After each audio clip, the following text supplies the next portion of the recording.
You gonna stare at it?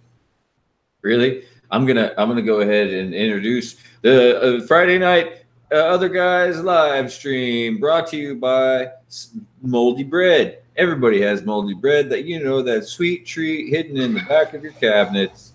Moldy Bread. This is also brought to you by feral cats. Good for getting rid of dogs and unwanted house pets. Feral cats, free in your local neighborhood. Get them today. Now on to our first topic. Our first guest of the night is...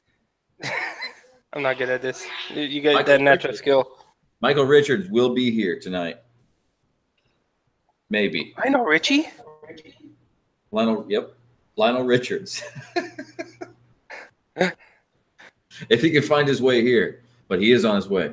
He might. That's like when you go and there's like a headliner at some random bar or something. There's like a headliner, but it's like it's not Lionel Richie. It's like you said, Lionel Richards. You're like, oh my god, see who's gonna be here? Oh, it's Lionel Richie. No. It's Lionel Richards. My family and I are guilty of that. Like back in the circus days, like when we didn't have elephants, but elephants were the big thing to sell tickets at a circus, right? We would just make our poster with elephants on it, but never said we had elephants. So we were like, holy shit. Your first taste of clickbait. Oh yeah, that was clickbait back in the day. They called it what was that job? Bill posting. And load you up with all these fucking cards and posters, and you just run around fucking pasting them wherever you could. Good orange juice?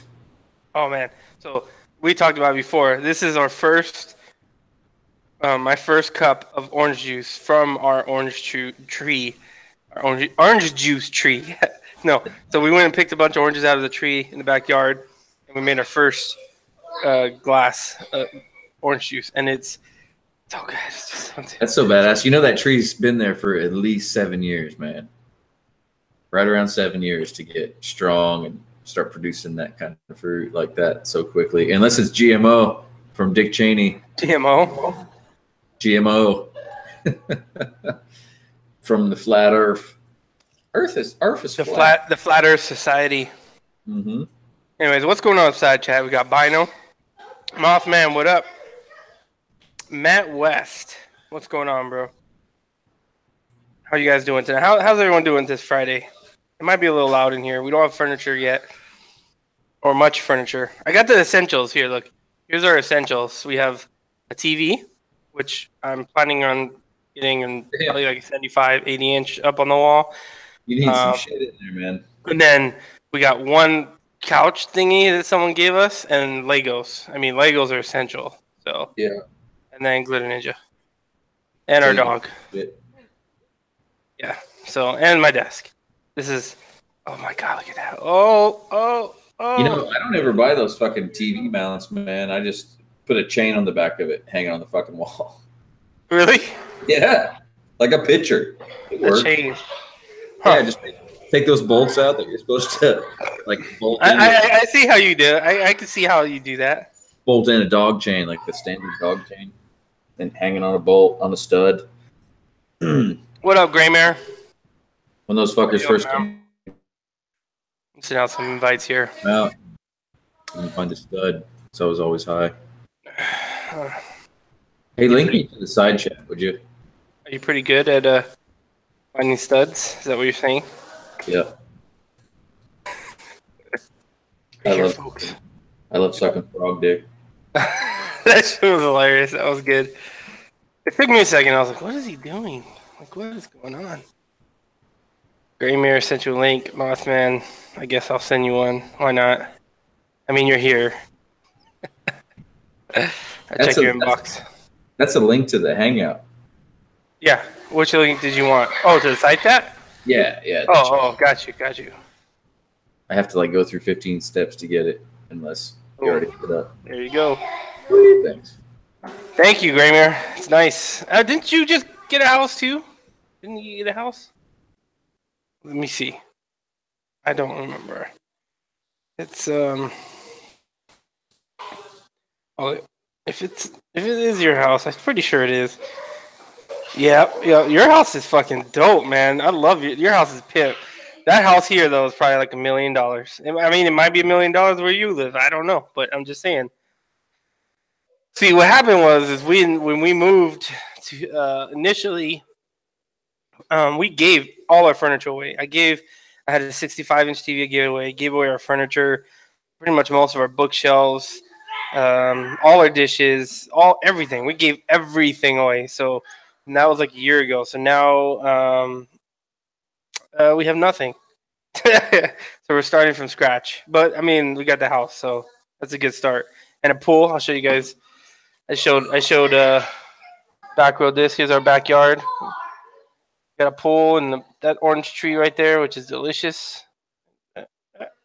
Can't see, but pool, waterfall. It's fun. It's good. I'm enjoying it so far. It's He eats the actual tree, and it is. I do. I eat the tree bark, and it's been expensive. Fucking, I guess you don't realize like when you have to buy a mop, when you have to buy a broom, when you have to buy mop freaking solution, when you have to buy trash bags, and you have to buy all the little things. It just adds up, man. It's crazy. There's an upside to it though, because you get to mold the perfect, like you get an empty house. That's what happened to me.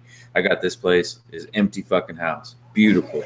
I was like, well, what would look good in here, right? Because I left a lot behind too, because the fucking last guy was up my ass. I was like, you know what, fuck you, and I just kind of split with a lot of my, I left a lot of my shit. I was like, all right, let's start with fucking stainless steel knives. Everything's got to be stainless steel, and I'm still doing it, just getting it at like little by little. Yeah. I think that's what we're doing. Some of this stuff we got given to us. And so freaking gonna take advantage of that. Chuckster send you a link. Yeah. So for now, I think next paycheck I'll probably buy the living room set and maybe the TV. I don't know. We'll see. I spent a lot of money already. Stupid amount of money. I didn't. It keeps going, dude. Like little things you notice. It's like, oh shit, we need that. And you get on Amazon, fucking spend. I just spent $400 on the pool because I needed new filters because the people that moved out didn't obviously get them replaced. So I needed new filters. I needed to do some kind of 2 treatments. I was like, Jesus. Thank you, Johnny Blaze. Thank you, Donna Mays. Donna Main, appreciate it. Exactly. A pool, a fireplace, and I got beer and an orange tree. We're good. And air conditioning because it's hot as fuck out here. That's the big thing, man. Smoke and beer get you through that move-in phase. It takes like 6 months. I need coils, though. I need coils. I'm out of coils. I'm too broke to go buy some. And my boy's out on vacation that usually gets them for me.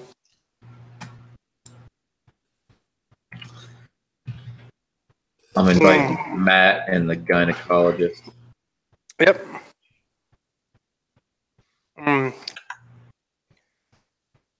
You don't need a camera, man. You just keep your camera off. Just audio. I just finally was able to pull this camera out, so I finally got my webcam out that I bought right before, I think like a few months before we moved out of our place, and I haven't used it since. So, and I got that gigabit internet, which is awesome. So I'm happy with that. Nice. That's pretty awesome. What's up, my dude? What up, man? Not a lot. Checking out that fancy house you got there. Oh, yeah. I don't know. I got lucky, man. Got lucky. Thinking I need to get on that. House mine. Well, we were gonna get an apartment, and then I started looking at prices, and I was like, "Holy shit!" I'm like, "I'm gonna spend a lot for an apartment." And so then I was like, "Oh my god, let's see what we do with a house." It's worked out. Is that like that? Someone's got echo. Echo. I think it's back road. Wait. Yeah. Gone. What were you saying? Sure. Yeah, man. Freaking apartments are expensive. Yeah, no, I've been doing some reading. They're saying that the price of apartments are going to even go up even more. I know, right? Although I was reading a thing, they were saying the price of houses is going to start going down as interest rates start going up. We'll see. I know, right? It's California. No shit out here like it's supposed to work. So the house is this we got for 300. So I know, man. I was looking out there at houses out there for 300. I was like, if I could just save like 60 grand for a down payment. was it your first house? Oh yeah, You don't need a down payment. What? Don't tell me that. I'll have a new house out there tomorrow. I think I spent. I mean, you do need some money. Like it's more like I think I put 14,000 down for the closing cost. That's it. But if it's your first house, you don't need the first time home buyer thing. You don't need to have a down payment. Holy shit! And then I'm gonna be living out there with you. You move out here, dude. The houses are crazy. I know, right? I was looking after you were talking about it. I was looking out there on Zillow at freaking houses, dude. You can get a bomb ass house out there for like. Oh yeah. So I could. So they gave. I got approved for a lot more, a lot more, and but I didn't want to. I didn't want to be stuck. Oh, I know, right? And so I basically was like, we're gonna go as cheap as we can find a decent house for, and that's what we did. So. Yeah, I mean, you don't need to be buying a mansion for your first house, and then realize you can't afford the payments on it, or exactly, economy shit, and you're so upside down on it you can't get rid of it. Yeah, so that's kind of what we did, and now I have a pool guy, and apparently we have a lawn guy. Keep an eye on those dudes. Hopefully they're decent guys. Yeah, they're the same people that the previous people used to use. Sweet. Did they leave like cards on your door when you moved in? The lady gave us all the info from the people that lived here. That, like when we came for the final walkthrough, we were like, "Hey, who do you do this? Who does this? Who does this?" And she just wrote down everything, and so we just went to the same fucking people. Oh, that was nice of her. Yeah. And it's a pebble pool, so she said that like in the beginning he had trouble trying to figure it all out because it's different than a normal pool, and so she's like, so you can go with someone new, but you're probably gonna go through this like trial and error, or you can just go with him. Yeah. I was like, it sounds like what I'm gonna do. I was reading something on those. I get it's something to do with the acidity in the rocks and the calcium that leaches out.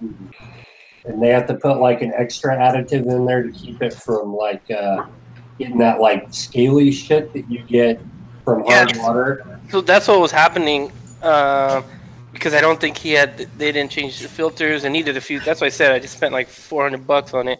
So it already looks better now. But he's gotta come back out and finish it. So, dude, when it's hot out, we've gone swimming. I was like, oh my god, it's so dope to have a pool in their backyard. I know, out there, man. That heat is the real deal out there. And it's weird. I've never it's always been apartment pools. So like to have your own pool is kind of crazy. I know, right? No, that lady in her string bikini out lounging out beside the pool. Just me and mine. Hey Tim! What up? What up, Tim? Hey, What's going on, man? What's up, fuckers? What's going on? Just living life, man. Living the freaking dream. How's the weather down there in Texas? Oh my god. Yeah, we got a break from the heat today. It was only 95. And it rained probably. It did not rain, but I will. We have a chance of rain this weekend, and I will gladly give up riding all weekend to get some rain. We need it so badly at this point. It doesn't rain in Texas. I've been there. That's true. It does not rain much. And when it does rain, none of it seeps into the ground. It all runs everywhere. Yeah, we get 16 inches of rain, and we get it all in like 2 rainstorms. Yep. So we go from drought to flood, flash flood. It has rained all damn week here. Ugh. It has not rained once all damn month here. Nope, it's like summertime again. It is It fucking won't rain again until like September. Dude, it was like it's been in the 90s here. I'm like, fuck. It's been in the 90s here, but it's been raining for all week. Like 100% humidity. Oh no, raining. no. Like it'll rain for like 4, I would say like 3 to like 6 hours a day for the past since about Saturday. It's rained every single day. That's no fun. I don't live in the Midwest anymore. Well, I live down in Florida, so. What up, Silver Surfer? It's even I was worse. gonna call you Tim. What up, Tim? It just sounds weird saying Silver Surfer. Tim, just easier. What's up, side chat? I'm not near the keyboard, so I put those hearts up there using my foot. So Nice. That's some accuracy right there. I did that shit. impressive. I moused with my left foot and I keyboarded with the enter key with my right foot with my heels. Shoes on or off? And my shoes are off, my socks are on, and I'm kicked back in a lounge chair in front of the Nice. computer in the recording studio. So I'm up. I've got my feet kind of propped up on near the recording console is, just Nice. chilling. See, my favorite bottle opener, right here. Oh, nice. 50 cal. Yeah, these things are fucking dope, and it's even like, am I holding it the right way? Damn. Damn. Custom shit. I had a black one. I gave it away though. I bought myself a new 3030 Winchester, and I have another one that I've had forever. My uncle gave it to me. It's a 70s model Marlin 3030, and it's set up as a scout rifle. But I just wanted one that was a brush gun where I wouldn't constantly having to be taking off my high-rise mounts and my scope and reconfiguring the rifle. So I thought, man, I'm just going to buy another 3030. so I found one, and and I bought it, and then he was like, "Oh yeah, man, I just remembered that I don't have any use for all this 3030 now. Do you just want it?" And I was like, "Yeah." And I was expecting like a box or two. Man, he gave me 450 rounds. Oh, that's a deal right there. Dude, that was a deal, dude. It's expensive. Yeah. I got Wow. about 400 and something rounds of 3030 with the rifle. It was That's totally dope. awesome. Yeah, that's a good deal. You know what I've always wanted to do, just for the hell of it, even if, like, whenever I get the money, I'm going to do this. I want to get one of those giant barrels full of 7.62 or 5.56 rounds that you can find at Bass Pro or We've done that before and split them. Yeah, That's a like good get several guys to go in on one of those, and then you can divvy it all up. Yeah, Yeah. I've That'd probably be got about amazing. 1,000 rounds of that right now. Someone wants to build my AR, I'll let you shoot it. I heard that. I'd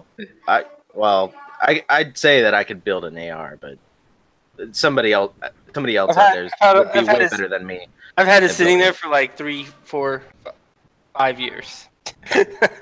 That, and you'd have to pay to freaking ship it all the way to Florida, Well, and you all the way can't. back. And you can't just ship it. So yeah. Look, listen, whoever's listening, I'm not gonna ship it, okay? Right.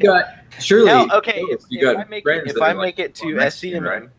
if I make it to SCMM, I will build your freaking AR for you. Ghost, you have. Okay, so I'm like an hour away from Palm Springs right now. This is like an hour and 20 Nice. minutes. Pretty nice. Pre-party at Ghost House on Wednesday. I was just gonna say, I'm sure Ghost has at least a couple border jumpers he knows that could just haul it down there. We'll be in Thursday night. We'll be there Thursday night. It's Thursday afternoon sometime. So Where are you coming into? we're coming into Palm Springs. You're Oh, flying yeah. in, right? No, we're gonna drive. We decided okay. to drive. Yeah. Are you bringing the bikes? I'm gonna rent one when I get there. Yeah, I'll just rent from Eagle Rider or somewhere.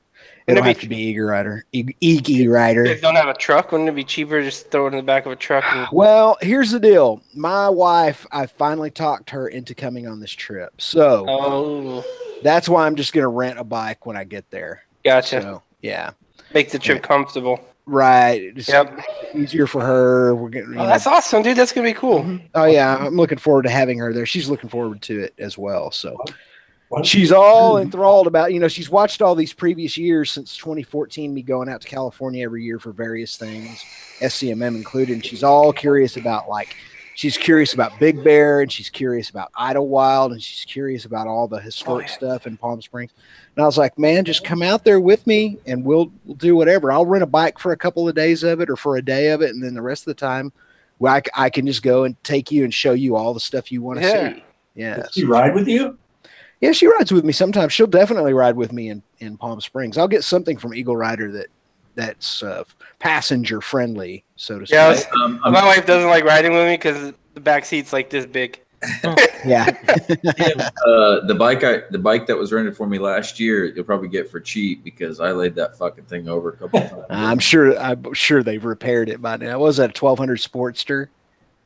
Yeah, the pretty blue one, metallic blue with Yeah. the big beach bars on it. You'll love it. When I rented a bike for SCMM at SCMM 2015, I also rented a blue Sportster, but I did not crash mine. So not to gloat or anything. I laid that bike over. It's Burning Ramen's fault that I laid that bike over. That's just what I'm saying, forever. That's your That's what I'm story. going to tell my grandkids anyway. Sticking to it, yeah. He's like, hey, back road. I looked over and the bike fell that way. Visual really directional control, man. It's one of the first rules of motorcycling. Damn Burning Ramen. I even yelled at him. I was like, help me. Make me fucking drop my bike. We'll probably go to Joshua Tree while we're out there too, even though it's going to be hot. But you can stop by like. That sounds so familiar. Stuff. I think I watched Joshua Tree. I think I watched a couple of like carpenter YouTubers that live in Joshua Tree. Interesting. I don't know. I watch weird shit on YouTube, so. Yeah, Johnny Blaze. I don't know if we'll go all the way into Los Angeles or not. We might. I mean, it's only, we might. I don't know. We'll see. We got a lot of activities to cram into a few days. So. You got to get go up to Long Beach and see Drew, man. Yeah. I tell you, man, Deb and Drew are the fucking shit to hang out with. It's weird. It's like, that part in the Vikings where all the chicks were infatuated with that one guy and thought he was a god. He fucked them all and you could make the kids go to sleep and shit. That's them. That's them. That's fucking Red and Drew the Destroyer. He'll trim your pubes too. He's got a barbershop. Yeah, it's a cool place, man. We'll figure it all out. In Long Beach that was to accept Bitcoin. He was the first fucking vendor. If Shade Tree or any of those guys are coming out? I don't know yet. I'm hoping that at least Josh does. I mean, I'm hoping everybody does, but me and Josh have this dream to ride Pine Cove and Idlewild together. So hopefully that'll happen, fingers crossed. But they have a lot going on out there in Florida right now, man. So we'll see. I'm hoping I make it out there, but it all depends on if I get this job. You're kind of choppy.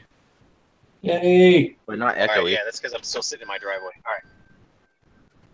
I'm hoping I make it out there. I'm streaming. You should probably disconnect from your home internet if you're in your driveway. Yeah. Hey, I saw a billboard for reruns of Seinfeld. It's fucking weird. You got to milk it. It's about that time to make that money. What's going on, guys? What's up? It's going. It's Friday. I've been looking forward to today. It's been a long week. Yeah, same. Is that Kenny? It is Kenny. We got Tiny Kenny way back on an old 1930s radio station. It does sound like he's on an old radio. I know you. Yeah, I'm here. It's story time, right? You're really good at pulling that string tight because we can hear you pretty good through that fucking Campbell's can. Yeah, I'm The oldest tree in the world is in California. Yeah, so Kenny, you got to pull the string tight. Where's this tree at? Yeah, it's up north, I think. Is it in Joshua Tree? No.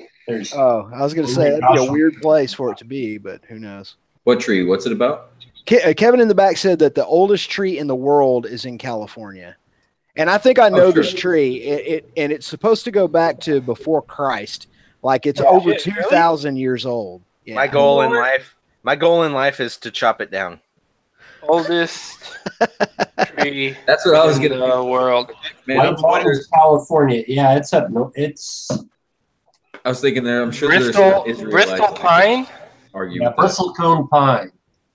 It's I'm gonna pee on this. 3,500 years old. Holy cow. Damn. Yeah. That's older than Methuselah's beeper number. Wait, no. Sorry, no. Sorry. It's the Bristol pine is 5,067 years old. Good Lord. I bet that thing is so protected. They probably have that thing under, like, they probably have security guards around that with guns. I Because don't know. Let's see. What's if the picture I again? can't be the first person to want to chop that motherfucker down. Just saying. I mean, I wouldn't. No, I wouldn't do it. But It doesn't look like it's Oh, no, they don't know exactly which tree it is. I guess I got a couple to chop down then. There's a whole forest of that kind of tree, and the dude that figured it out, his name was Tom Harlan, kept which tree he sampled to be 5,067 years old secret. I guess I have a whole forest to burn down then. and then he died. You know what's kind of That's gonna be on the internet forever. Somebody, I hope it doesn't happen. You know, the tree doesn't look that great. It's like, oh wait, what? That's 3,000. Dude, it's 5,000 Yeah, I years was old. gonna say it's 5,000 years old. You It's won't not look too good good. when you're 5,000 years old either. When 5,000 years old, you reach. But it's not big, is what I'm saying. Is like you think. Oh, that- dude, that would be so cool. Like, make a smoking pipe out of it. Yeah, that would be cool. like those Build a old rocking chair. redwoods. Now that's impressive. Smoke some brisket out of it. Oh, the second oldest tree is located in that same forest at 4,849 years old. That's so crazy. That's so old. That's like red old. Yep. It's probably got little gray hairs in its dreads and they're Those look cool. Dude, you get to the oldest tree in the world, and it's got like a pile of social security checks underneath it. And shit. Been collecting forever. Yeah. You could Yes. make some amazing art or furniture or something out of those trees. Those look awesome. Same. Where are you going to the sporting store, Kenny? You don't play sports? No, I don't play sports. I'm building a gym in my house. Oh yeah, you bought that thing. Did you buy more stuff? Prius? You are in the yeah, Prius. yeah, man, I'm in the Prius right now. All right. Did you get a tractor tire? Did I what? Tractor tire? Tractor tire, yeah. You get some big ropes. No, I'm going to get some weights. How many dudes on motorcycles did you almost run over in your Prius? None. How many 18-wheelers are you making slow down? None, man. Kenny, you should know by now. As soon as you come in about a Prius, it's done. Game over. Yeah. I'm live streaming this sub deep Fuck right you, now. fuck you, fuck you. How many? Okay, here's a real legitimate question. How many dicks do you suck on a weekly basis? Oh, With that you're Prius. just a fucking straight asshole. You know? That's it. Ha, you got jokes. It's Wait. cool. It's I learned a fun hack dicks and about Prius. Priuses. I got stuck in a Prius driver thread on YouTube, man. It was a cool hack that everybody uses, that you can use the tampon compartment for an ashtray. Nice. Did you guys see that video of how the Tesla sees a motorcycle lane splitting? How it displays it on the dashboard? No, is that an actual thing? Yeah, so like this dude was showing here it. comes the motorcycle right now. Here comes. I see him. Get him. I see him. He's gonna get him. Lane. I'm not gonna get him. Shut up. Change lanes right as he's about to split behind you. Not going as fast as me though. Oh, so no, you're that Prius driver that wants to race. That thinks he's faster than motorcycles. I'm Uh-huh. gonna race this GSXR It's 1000. a real bike too. It's a real bike. Uh-oh. Oh, well, then you might he's actually be quicker than him. He just passed me. 2017 Heritage Softail. Yeah, I don't know what that is, but it's a real bike. Hey man, y'all fucking hating on the Prius. You know who liked riding the Prius? Mr. GhostNinja. Let me fix this. Let me mute Kenny here. We don't need to hear that, Kenny. These lies these unfounded truth that he's speaking of. That's blasphemy. That is blasphemy. I've never in my life touched a Prius. I've never even looked at a Prius. That's some fake news shit. Yeah. Calm down, CNN. Calm down, CNN. I love. There's a guy on some YouTube channel I can't remember, but he put a 350 small block or whatever in a Prius. Oh, that would be funny. That would be figured out the airflow, and it was a nice little sleeper. That would be a sleeper car. Oh yeah. Man, this car is comfortable. I don't care what anybody says. This guy kept the plug in it so he could plug it in and take up a space, like a power station space for no reason. Because the plug did nothing. Just plugged it in and left it there. Man, it's hazy. It's hazy tonight. My kind of guy. Not here. It almost looks, like there's a big fire somewhere and you get like the smoke that comes through. That's almost what it looks like. But Going golfing this weekend, huh? Who, me? Yeah. I was supposed to today, but the dude I was going to golf with canceled on me, so I just stayed home and played Call of Duty all day. What are you guys doing this weekend? That's what I was thinking, Tim. Tomorrow we're going to go buy a treadmill, I think. And then... oh, God. Sunday? Huh? On Sunday, Father's Day, I think I'm going to just hang out with Charlie all day. You go work? There's that play... Yeah, she's on call. There's that place thing for kids up on the hill by my house. So I thought I'd take her there for a couple hours and maybe go get some pizza and just have some daddy-daughter time. The hipster park? Yeah. For Prius drivers? Hey. Just because we have our own parking spots up there doesn't mean anything. No, that's cool. That's dope. That's cool. Yeah. I love you, Kenny, but you're driving the Prius, you were talking about playing golf, and you're going to buy a treadmill. These things just point in a weird direction. Oh, man. Good thing Red's not here. My black card be gone, shredded, burnt, buried. I have to say the two things that Johnny Blaze said. He says, I think we're going to see more hybrid cars. The Prius is known as a hybrid because it can run on either electricity or the smugness of the owner. It's a very magical vehicle, that Prius. It runs on half gas, half rainbows, or something. When a Prius crashes into another Prius, a panda has a miscarriage. That's fucking amazing. Oh, man.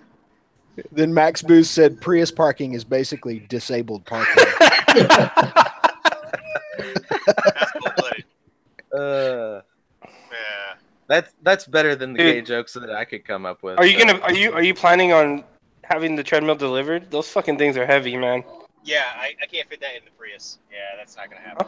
Well, and because you drive a Prius, you wouldn't be able to pick up a treadmill. So treadmills are also electric. One of the good things about the treadmill plugs into the Prius, and then you run and you charge it. And it charges up I bet you could actually charge. You could probably rig up a treadmill to charge a Prius. There is a specific treadmill that you can buy that it plugs in and it feeds power back into the grid. GhostNinja, awesome. I know where you live. Not really. I know where you live. I will find you. I will find where you live. I'm gonna come to your house. Max Booth said Prius plus treadmill equals Flintstones. Oh, man. The side chat's alive with humor tonight, boys and girls. Yeah, thank you. Yeah. I'll be here. We're all fucking haters. We gotta thank Kenny because he was the one that brought up the Prius thing. So now, if you said if you were driving a Tesla, I'm not afraid to admit it. I have no problem with the Prius. The only thing that gets me is, man, some of the traditional engine components in a Prius are extremely expensive to get to, and to batteries. Oh yeah, the batteries, that's one thing, but like the alternator in a Prius, at least I'm not sure which generation, but there was one generation of Priuses where the alternator was actually inside the engine casing. So yeah, so you can't just go down and have the alternator replaced. They've got to either take the engine partly out or take the engine apart to get inside of it to replace the alternator. And I think I heard that you need a special tool to do it too. It's called celery. For fucking everything. Celery. Special tool to take the fucking oil filter off. Yeah. Wow. Oh, that's. I mean, that's, I've had plenty of gasoline fucking cars, regular cars with like weird shit like that, with the fucking water pump and the roof, and it's welded in there. And yeah, that's true. I mean, like in my truck, on my truck, the thermostat is actually on the lower side of the engine. It's not up on the top, so it's kind of a pain to get to, and plenty of gas engines are susceptible to that sort. Every car has its own. I mean, being a mechanic, like some stupid every car has some stupid thing where you're like this. Since we're talking about engines, can you so like our car was kind of shaking or whatever a little bit, so we put some of that the injection fluid cleaner shit into the gas tank, and it fucking terrible. Why'd you do that? It worked great. It fucking it worked great. And now it doesn't shake anymore. I've never had good luck with that stuff. I guess it's because I'm bad at math. The only crap you should be running through your engine. What? Said seafoam is the only crap you should be. I've heard of seafoam. Well, that was my question. Is that something you should do on your bike as well? Is run something like that periodically? It doesn't hurt. I would say no, only because we use. In our bikes, we always use like 93, which is like the cleanest burning gasoline. Where in normal people's cars, they use like the fucking cheapest shit. Well, I always use 97 on the car. Well, it depends on which bike. Somebody told me that when you use like those injector cleaners, like if you have any kind of like rust or sediment or any kind of stuff in your tank, it'll eat through that, and then it'll end up flushing that through your injectors as well. So that can happen, yeah. That can happen, just like an oil flush. Well, just the corrosive nature of ethanol can do that too. And most of our fuel is now 5, 10, 15% ethanol. Right. The thing about octane is that 93 octane fuel doesn't burn any cleaner than 90 octane fuel necessarily. In fact, it depends on what your engine is calibrated for. So if you have a low compression engine, like for example, my Triumph Bonneville, if I were to constantly run a real high test fuel in that engine, I would have probably deposits on my valves, because that real high octane fuel is for higher compression engines. And if you don't need it, you don't need to be putting it through there, because it can actually shorten the life of your valve train, among other things. But then you also have like people with mid-grade or around mid-grade gasoline in their tanks, and they run for like, they never run a full tank, even in cars, where this gel like condensates on the top of the tank, and then you go and like they fill it up, and that shit breaks loose, man. It was like hair gel. That's check your water. Kevin's all fired up about our octane discussion. He's saying things just about the same time I have. Octane is about timing. It's about pre-ignition and your engine's compression and that's basically what it comes down to, is that higher test fuel works better with higher compression engines, because it has to do with timing and it has to do with pre-ignition of the fuel air mixture. If you run regular or mid-grade, my Mustang, it'll throw a check engine light every TP, check your email. I already sent it to you. Kevin's gonna come in here and school everybody on gasoline. The thing that I have a problem with is just like you were saying, Tim, is that most everything has ethanol in it, and ethanol actually, if I'm not mistaken, and please correct me, ethanol actually pulls water from air and freaking creates water in your gas tank, and that's where a lot of people have problems with, is just water being in their system. So, and that's what gels up in carbureted engines. That's like with my bike, I will not put ethanol, any kind of gas that has ethanol in it, I won't put it in my tank. Yeah, you're lucky you live in an area where you have a choice on that, because most of us don't. And it's very rare around here. There's only a few gas stations around in my area that sell non-ethanol fuel. And to an extent, ethanol is, not ethanol, but ethanol to an extent is an octane booster. Even before the E10 days and the E15 days, even if you were buying so-called non-ethanol pump gas, there was a small amount of ethanol that they would put in there as an octane booster, and so a small amount of it can be advantageous, but it's kind of one of those things where overall the whole ethanol thing has been a giant scam. Ethanol is fucking garbage. Yes. It is bullshit. It is absolute horseshit. Yep. It's fucking terrible for your engine. It's terrible for your fuel lines. It's garbage, and it's also destroying our infrastructure. So fuck that. Excuse me. I'm sponsored by ethanol. It's terrible. It's terrible for the environment. It is. Yeah. And what I was saying before is that I have an echo in my headphone. You guys have an echo? Yes. God damn it. It might not be you. Like a few people joined when you came in. Take your headphone out. That'll help. That's what Dark Zero does. Yeah, whatever Hello? you did, it went away. Okay. So Ethanol took my job. here's the thing about octane. Okay, so you have volatility versus, so you have like octane and cetane, right? Cetane is diesel. So octane is about the volatility of the fuel, and when you have an engine, the one thing you cannot change is how fast the flame burns. Yeah. From one side of the combustion chamber to the other, forcing the piston down. The octane is what changes the speed. So let's say you have a car that the top dead center, let's say timing, right? So timing at idle is 5 degrees before top dead center. Timing at full throttle is 32 degrees before top dead center. Why is that different?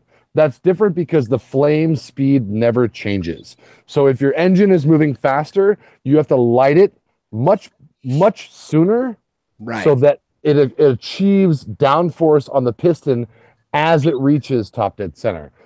Just beyond top dead center. So the difference between 91 or 93, if you have it, which we don't have in LA anyway, and 87 is a couple of milliseconds in the flame front burning throughout the. Isn't that what I told you the other day, Ghost? No. When you almost put 87 in your bike? when they're like, you saved my life. When you have my girlfriend, right? She has a Lexus which burns 87. They recommend 87. She put 91 in it for 5 years before she met me, and I'm like, why are you running 91? She's like, well, it burns cleaner. The fuck it does. It's the same fuel. It burns at a different speed. Now, your basic engine has something which GM, General Motors, calls block learn, right? I would have loved to see this conversation the first time you told her this. And long story short, block learn can do anything from like 75 octane to 115 octane, and it's the computer controls. So they put in every car you'll ever drive, they put in provisions for low octane and high octane, well exceeding the ranges of the fuel that you're going to see, because they make a car for an entire world. They make a car for shit gas, and they make a car for great gas, even race fuel. So when you put a higher octane in, you're getting a different timing. That's all it is. You're getting a faster or slower flame front depending on volatility. Now, volatility does not mean energy. The faster it burns, the less energy there is in the fuel. Case in point, diesel. Diesel, the difference between diesel and gasoline is like a Bic lighter versus a Zippo, right? A Zippo has a lot of flame, a nice slow burning flame. A Bic lighter has a fast burning flame. The horsepower comes from quick, the torque comes from slow. Long compression ratio, right? Squeeze it up real good and burn it all the way down, baby. Exactly. You catch that max boost, you get all that? Yeah. Well, so if you put gasoline in a diesel engine, you're going to get pre-ignition, because the heat from the diesel engine it's going to ignite the fuel the instant it squirts in. Before it's supposed to. I hate when that happens. And if you put diesel in a gasoline engine, you're going to get no ignition, because there isn't the heat retained by the cylinders to ignite the fuel. So you need a fucking newspaper article, fucking Dear Kevin and shit. The bottom line is whatever it says to put in your car, put it in. Don't think by buying 93 you're doing a better service to your car or it's a cleaner burning fuel. It's not. It's based on timing. And any car that you get into can run 87 and it can also run 93. It can run 105 if you want. But the computers will take a little bit of time to adjust. That's why when you put 91, 93 or 91 in your car that's supposed to run 87, you're like, oh, the car runs better. No, it's not really. It's just adjusting, and it feels more peppy because it's pre-igniting. What you're really doing is you're causing ping, but it feels more hopped up. I got a solution for all of this. After two or three tanks, but after 2 or 3 tanks of gas, it's going to feel like it did on 87. So run the cheap gas if your car is supposed to be running on the cheap gas, because it's about timing, not how clean the gas burns. That's all bullshit. Any gas is good gas. I buy gas at 7-Eleven. It's fine. Kevin, where I buy hot dogs. Do you want to have a rant on diesel exhaust fluid? Jesus, titty fucking Christ. The first time I heard about that, I thought it was a fucking joke. Well, this guy's like, yeah, I can put some exhaust fluid. I'm like, blinker fluid. Yeah. Those entire systems are completely flawed. They are, and I worked on. And that shit's expensive. It is. It's about 5 gallons of diesel exhaust fluid costs about 30 gallons of just regular diesel. So, yeah. I mean, diesel exhaust fluid is a scam, and I hate it. It causes more problems for engines. I used to work on it Waste Management, and we had trucks getting into our fleet with DEF, and it caused more problems for us than anything. It fucks up the computer. I mean, you have to do this shit called regenning. Yeah, manual regeneration. Right. Yeah, you have to sit there and fucking. Is it a high idle or low idle where they clean it out? High idle. Okay. Fuck his diesel. Revs up the RPMs, and it supposedly burns all the carbon out of your muffler system. Well, that's not true. So what it's supposed to be doing on a manual regeneration is it's taking the soot that has accumulated inside the diesel particulate filter and it burns it to ash. That's the purpose of it. That's why when you do a high idle manual regeneration on a diesel, the exhaust is coming out of that truck at like 1600 degrees. You don't want to be anywhere near the back of one of those pickup trucks when they're in manual regeneration mode. And so what happens over time is that, okay, so you go through a manual regeneration, all the soot inside of the DPF goes to ash and it settles in the bottom. And then you drive it a little while longer and it builds up soot again. And you have to do another regeneration and it takes that soot and burns it to ash. Well, at a certain point, what happens is that DPF is just full of ash and you can't burn ash. It's already ash. Right. And then at that point, you start having runnability problems. The truck fucks up. You start getting all kinds of codes. And well, here's my question for you. Is it any greener than just having a regular diesel motor? No, it's not. Then what's the fucking point? Exactly. It's all politics, man. It is. It's all about what the EPA says. Not to mention what processes create this fluid, and what is the effect on the environment from using the fluid. Is it worse or better? We don't know because it's still new. Well, apparently EPA doesn't care about the environment anymore, so I guess I don't have to worry about any of that stuff. No, they care about has stealing become your goddamn primarily tax a political dollars. organization and not much more than that. Yeah. Yeah, it's a flawed system, and it's going to have to be done away with at a certain point and replaced with something else. They get their money from creating laws that nobody knows about until they're already enacted, and then somebody gets fined or somebody gets sued, and that's how the EPA makes their fucking money. Nobody gets to vote on the EPA's laws. The EPA doesn't. The EPA doesn't put up laws for a vote. They issue mandates. So they're an independent government organization that basically creates their own laws. Right. They create all their before they're going to create a law that they're going to create and force upon you, whether you like it or not. They have a special period of time where you're allowed to give them your opinion. But I would assume that you can only find that information by spending 18 hours on the internet going through their website. Exactly. And they make it very difficult for you to contribute your opinion or dissent or anything else, because most of the time when they're going to do something, they already have their mind made up and that's what's going to happen. And that's what we're dealing with in the diesel industry with the whole diesel particulate filter and DEF. It's a fucking fiasco. Every time you have to have one of those systems replaced, it's $6,000 or $7,000. And then on top of that, if you ever put DEF in your diesel tank, in your gas tank, your diesel fuel tank by accident, you're looking at a $10,000 to $12,000 job to replace all the fuel rails, clean out all the fuel lines, go through the top end of the motor, pull the fuel tank. It turns in, and that happens. Do you have to replace Hueys and shit, or no? I don't know the answer to that. I could ask my brother because he does it all day. Okay. He replaces that stuff all day. He's a diesel mechanic. But So, I mean, each hydraulic electronic unit injection, each one is like $1,000. Yeah, it right? can screw up sensors. Yeah, it can screw up sensors. It can cause all kinds of problems with the computer. I mean, codes start going crazy. Yeah, exactly. But you got to go through it. Everything in the fuel systems, everything has to be replaced. Yeah. What a nightmare. What a fucking nightmare. Yeah. Well, in fact, it's such a prevalent problem that Ford in particular, they have a kit that you can already buy because it happens so often, and it has every single part you need to replace the entire fuel system of the truck. Well, it costs about $10,000. Yeah. I'm not surprised because, when I worked for Toyota, about once a week I would get a Prius in. I worked for the #1 hybrid dealer in the world, Toyota Santa Monica. About once a week I would get a Prius full of diesel. Oh, yeah.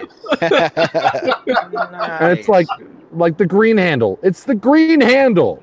You grab the black handle, not the green handle. Come on. I fucked up one time. I didn't necessarily fuck up. I was just confused. I was trying to get the first time I ever got non-ethanol fuel. I was trying to get the black handle. Didn't even notice the blue handle that was right next to me, because it was on the other side of the pump. And I was like, why isn't this pump working? Like, I pulled the freaking thing. I was trying to push the button for the non-ethanol, and like it wouldn't work. And I'm like, fuck. So I go inside, and then I come back out like with the cashier, and I was like, yeah, it's not working, blah, blah. And then I see the blue handle, and I'm like, now I look like a fucking jackass. The blue handle's right there. Sorry. Yeah, go about your day. I've never seen the blue handle because everything in California is ethanol. Yeah, well, I mean, that's because it's California. we have non-ethanol here. It's getting to be that way in Texas, though, man. It's so hard to find non-ethanol fuel here. I never thought I'd see the day, but we're there. They call it recreational fuel here. So, interesting. It's kind of funny, Does it man. have a dye? It doesn't have a dye. I did a video about 6 months ago about basically a refurbishing of my old ZRX 1200R, and I talk about the damage that ethanol fuel had done to that old bike. My carb boots were all dried out and fucked up, and I had fuel lines that had gone bad because because the bike just hates ethanol. It's a 90s designed bike that it wasn't designed for that, and so I had all these guys. Particularly, it was very interesting in Australia who were commenting, why don't you just go somewhere that doesn't have ethanol? In fact, my understanding is that right now, although they've just passed some new laws, that it's almost impossible to find ethanol fuel in Australia right now. Really? But that's supposedly about to change due to some laws. Somebody who owns an ethanol factory in Australia got in tight with the government and had some laws passed for mandatory ethanol there too, so he could make billions of Australian dollars off of it. Yeah. Now, Australian dollars are bullshit, by the way. America. Oh yeah. Apparently, Australia doesn't exist. I don't know if you guys are aware of this, but apparently it's just actors on TV. Everybody that you see in an interview on Australia, there's a thing. It's a country that doesn't exist on flat Earth. I don't know if you guys realize this, but Earth is not a globe. It's actually flat, like a plate. Yeah, that's so crazy, man. Hi. No, but on a serious note, I mean, I do. There are certain parts of the EPA that I do appreciate, like keeping pollution out of our waters and shit like that, or off the freaking streets and shit like that, and like finding garbage trucks for losing their load on the highway or whatever, not having it properly contained, or any other freaking agency for. Yeah, but you can do that with local ordinances. Yeah, You don't need a federal agency for common sense. And I agree, and that's what I was getting to. Like, just the amount of shit that the EPA is doing to fuck up this country is ridiculous. Oh yeah, I mean, you can do that on a private level through local law enforcement or whatever. They can pass laws saying you have to do this. It doesn't have to be a federal. Everything should be local. All posited law. All posited law should be local. Yes. I mean, there should never be a congressman from New York who can pass a law that affects my life in West Texas. That's a bastardization of everything the design of this country was supposed to be. We're supposed to be 50 independent nations that are united. We don't have that because of all of the federalized and centralized horse shit we have to deal with now. Yes. They're trying to make us all live the same lives in the same culture. They want us all to be the same culture, living the same lives in the same way, regardless of our geography, regardless of our cultural traditions and our backgrounds or our religion or our not religion, whatever. It's complete bullshit. It is complete bullshit. They are trying to conform us all to their worldview instead of letting Texans be Texans and Californians be Californians and Southerners be Southerners.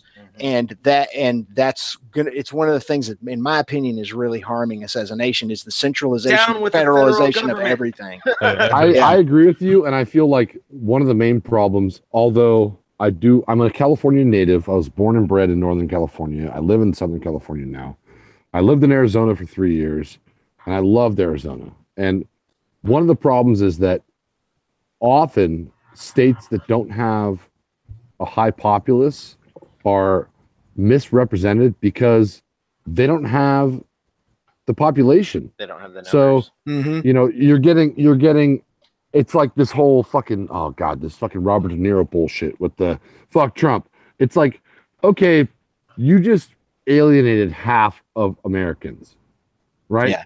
Like, you live near the ocean on the West Coast. There's people in New York who agree with you.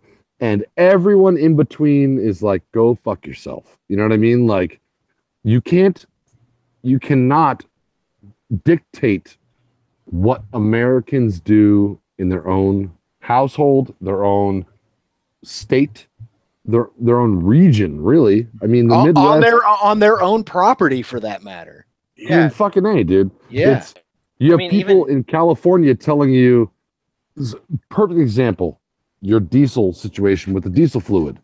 That was born from California because the CARB, California Air Resource Board, is what every automotive manufacturer in the world, the Germans, the Japanese, the English, everything, they all build cars for California because if they pass California, they pass everywhere. Yes. Yep. And that's horseshit. Yep. I bet you it's those are the kind messed of up people that because put diesel in a Prius. oh, we already went through that like 20 minutes ago. But all I'm saying is that Okay, whatever. the whole non-48 thing, like, or was it 48 state 48 non-California? Yeah. Yeah. I'll be right back. That's important. That's freedom. I don't know. We forget that. It's all fucked. It's all fucked. One of these days, it's gonna hit a breaking point. Hopefully, I'm dead by then. But because I don't want to. Oh, I would love to see it, but I don't know. I just at this point where I don't give a fuck about any of it. I want the environment to be clean. I want everybody to be happy. I want people to live clean lives and not destroy the environment and whatever else. But like, we need to rely on ourselves to keep our world clean rather than having laws based off that. And we need to make people care rather than having the government tell us to care. We need to decide for ourselves that, yeah, if we fuck up, it's the only world we got. We can't get to another fucking planet. We can barely get to the fucking moon. We haven't been to the moon since 1972. If we went back to the moon, we'd have to use the same technology we used then. Exactly. So, I mean, we got to keep this world clean, but at the same time, like I'm all for freaking private entities creating products and designs to clean up the oceans and clean up land and shit like that. But it needs to be done on a private level. It doesn't. We don't need the government to make shit for us. We can do it ourselves. We need people that are so passionate about life and the environment and whatever else. And going back to like carbon buildup and shit like that by cars, the fucking words, just we need. I don't know. Fuck it. I'm done. Drunk. No, you know, you're touching on something though that's important, because if you want to get back to a clean earth, a clean living, what we have to stop doing is, like here in California, if you've ever driven Highway 5 from LA to San Francisco, you drive by 600,000 cows in a confined area. Right. If you want to get back to the way shit should be, guess what? You can't get pineapple in Delaware in the winter. You know what I mean? It's not grown there. You have to go to the place where the pineapple is. If you want to get you want meat, you have to go hunt for it. You have to get it yourself. You want artichokes? Guess what? You can't have them in Arizona in the summertime because they don't grow there. We have to get back to the local food, the local produce. We can't do this big farming and sending it across way over there to fucking Florida. You know, artichokes in Florida? Where the fuck do artichokes grow in Florida? California is the artichoke and the garlic capital of the world.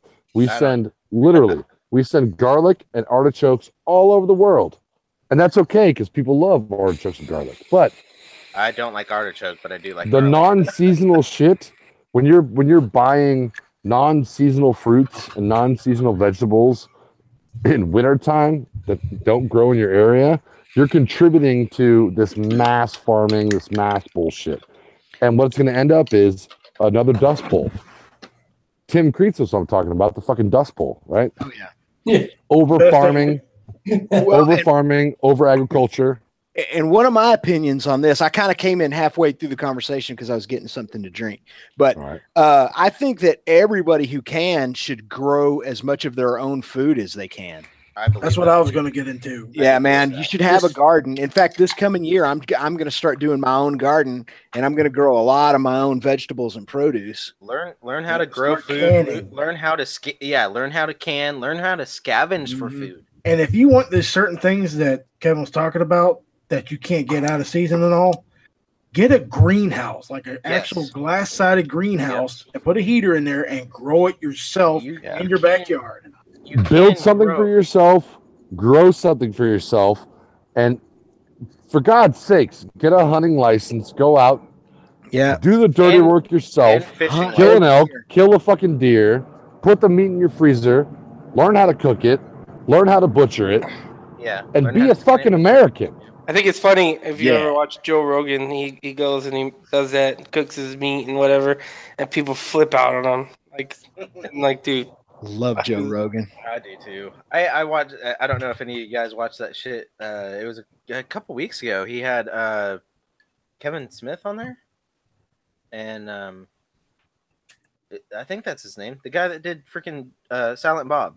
Mm-hmm. Yeah, Kevin Smith. Yeah, he was on there recently. That motherfucker had a massive heart attack in February of this year. I had no idea. He's like 40 something years old, 46 years old. Massive heart attack. But I mean, you know how bad he was. He was a pretty big guy, but now he's like completely vegan, and I'm like, I mean, maybe he has the right people to give him the supplements that he needs to to sustain veganism, but I don't know. I mean, That's just me being. yeah, I remember, don't everybody's think body it'll is last different. though. Yeah, that's what I was. I don't think it'll everybody's last. body is different too. Yeah, that's a good point. Genetics have a huge when Yeah. it comes to congenital heart defects and heart disease. People underplay how much of a factor genetics is.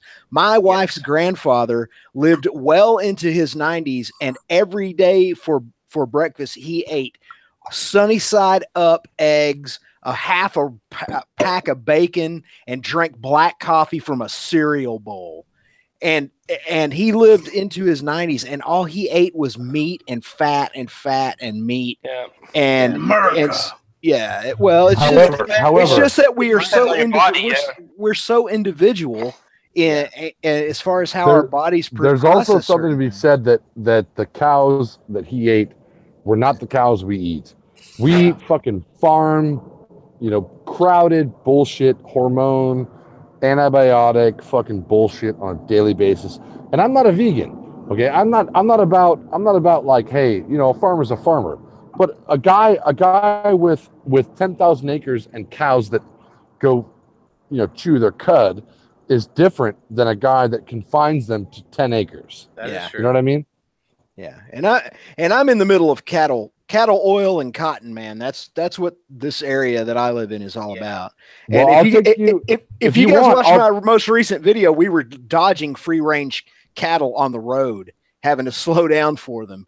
Because that's how most of them are raised. To watch your video, man. Tim, I'll take you to Harris Ranch. It'll make you fucking cry. Yeah. Okay. Yeah, there's 30,000 cattle in 2 acres. That's not how we do it out here. I mean, Well, I know it gets done. That's how they make the fatty cattle out here, and that's the problem. Is that you're when you're buying meat, you're not buying regionally. Okay, if you're in so Arizona, you're buying meat from California. Why isn't PETA there? I mean, you're the PETA fucking capital of the world. Don't Why ask isn't me. PETA there? Don't ask me. I'm 30,000 cattle on 2 acres. I'm a card carrying fucking NRA member. No, I have a hunting license. I'm pro hunt. I'm pro this, pro that. I don't understand. I'm not a PETA guy. Okay. Look. Here's the bottom line is our population is so massive. There really is no other way. I mean, to be able to feed and provide meat to an entire population. Yes, there is. You have regional places, regional ranches and farms. And guess what? If you can't get a pineapple in December, tough shit. Deal with it. Okay? That's the issue. It really is. I want strawberries in January. Go fuck yourself. Well, I mean, sorry. I'll just like localize this a little bit. You're talking about pineapples, and I know that's just a generalization of what you can get in certain seasons or whatever. You know how long it takes to grow fucking pineapple? It takes 2 years. Probably a lot longer than people think. 2 years? 2 years to grow a single pineapple, and only one pineapple will grow on one pineapple bush. But you cut the top of that green part off and you stick it in the dirt, guess what? You'll grow another pineapple. So what he's saying though is that for every pineapple you consume, it's a 2-year event for one fucking pineapple. For one pineapple, and it's a pretty big bush. I mean, it's like a 1970s porn star. It's a big. But that's kind of the point, right? The point is kind of like, if you're in New York, guess what? I want a pineapple on my burger. All right, here it is. Well, guess what? Go fuck yourself. Go to Hawaii, you son of a bitch. We can fix that by no longer putting pineapple on pizza ever. I've never heard of pineapple on burger before. That sounds gross. Actually, it's delicious, and pineapple on pizza is delicious, and everybody that disagrees can go fuck themselves. Well, pineapple and jalapeno, that's spicy and that's sweet. Oh, man. Now we're talking. You guys ever had peanut butter on a burger? But my point is that our society is more about demand than it is about what's right. And I think that if you want something, you should have to go to where it is. And that's okay. That's fine. That's why like in Russia they eat fucking turnips and shit because that's all they can grow in frozen dirt. I mean tundra turnips. Siberian Exactly. turnips. But I mean, exactly. Like, Yeah, they don't I'm have- going to the Siberian I fucking love that band. Tundra Turnips, great band. but we've gotten to a point where the world is so small because of technology that we have these huge, like the pig farms that spray fucking. I'm gonna be an actor because I'm in LA. That spray fucking pig shit into the air, where they have stay inside days because we're spraying shit into the air today. Come on. If you go to Texas, there's so many wild. You can fly to Texas for $100 and kill 10 fucking pigs because they're varmint there, and there's a huge problem with fucking wild pigs there. We're you can go infested kill it with. and bring it back with you. Yeah, we call them feral hogs, and we are infested with them. Yeah, They're so they are a pestilence. Birds of 25 to 150. It's I'm everywhere. gonna in mute the South, this too. because I'm live right now. It's my neighbor. We see you. He's telling you to shut the fuck up about your fucking pineapple. Right. Your fucking conspiracy. He's telling you to shut up about your conspiracy theories, and he's going to report you to the authorities. Don't listen to the anything he says. California government. He's coming over to say that he actually loves having pineapple in his burgers. He's like, don't take my pineapple beer. That's all I. Right. And I freaking love pineapple burgers. Bro. Oh man, it's amazing. Man. Pineapple and spam sandwiches. Feral Hogs, love that band. No, but Hey, I'm going- back. going I'm on back. I'm Feral back. No, Hogs, I mean, he wanted some plastic weld or some super glue. He broke. You know those little Sorry, tiny, that doesn't grow in California. You're gonna have to. like the little tiny like pencil sized plastic extrusions that hoses go on, where you touch them and they snap off. That's what happened. I'm So, pretty sure that that's a carcinogen and illegal in California. what? What is not in California that supposedly causes Yeah, what is in California? Like, do you guys not have anything in California because Air is illegal. everything is illegal because it is a carcinogen? Yes. Every time you go into a garage, like a public parking garage, there's a Prop 51 warning that says Yes. there are chemicals in this garage that are known to cause cancer. So That's in every store you go to. shit So- out there? It's like you walk outside and so say you the guys- air is going to you cause guys still- cancer. Beware. You guys Tim- still sell the shit, but it just says well, this is a carcinogen. Don't Yeah. get this. I You're don't know saying well, why Tim will back me up on this. And for those of you that don't know, anything that has electrons that move causes cancer because the electrons moving is what causes cancer, which is anything above absolute zero. These bricks have electrons that are currently moving, which causes cancer. The air has electrons that are moving, which causes cancer. So, Yeah, all atoms have electrons that are circling nuclei at very high speeds. yeah. Unless you're at absolute zero, which is what, like negative 430 degrees Celsius or something like centigrade. that. Yeah. That at that point, one nothing Kelvin. causes cancer, but everything else or 0 causes Kelvin. cancer. This fucking tree is causing me cancer right now. Sorry. Burn it. What is that? I would say that cigarette is probably doing more damage than the tree though. My grandmother lived to be 84 years old, and she smoked since she was 19 to the day she fucking died. If I live to be 82, I will be lucky. My my grandma right now is 87 years old. She started smoking and drinking at the age of 12 or 13. Atta girl. She has well, 5 years ago she stopped drinking brandy because she just couldn't drink it anymore. But the 20 years before that, she drank brandy every single night as a nightcap. She has not stopped smoking since the time she was 13 years old. She's never taken a break. She's always smoked. Is she hot? She's still alive, but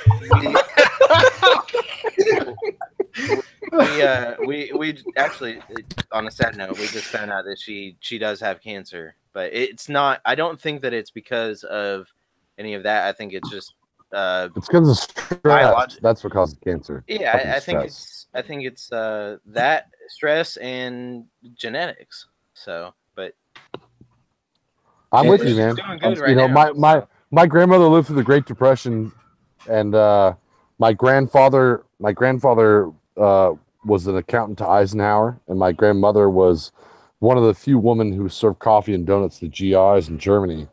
There's a book called Battle Stars and Donuts written about her and women like her. And I think after World War II, she was like, "Fuck it, I'm doing what I want. You know, I'm gonna smoke. I'm gonna cook for my husband. I'll be a good wife and fucking whatever." And she was awesome. She was stern. So was my grandfather, but you know, Everybody back then was stern.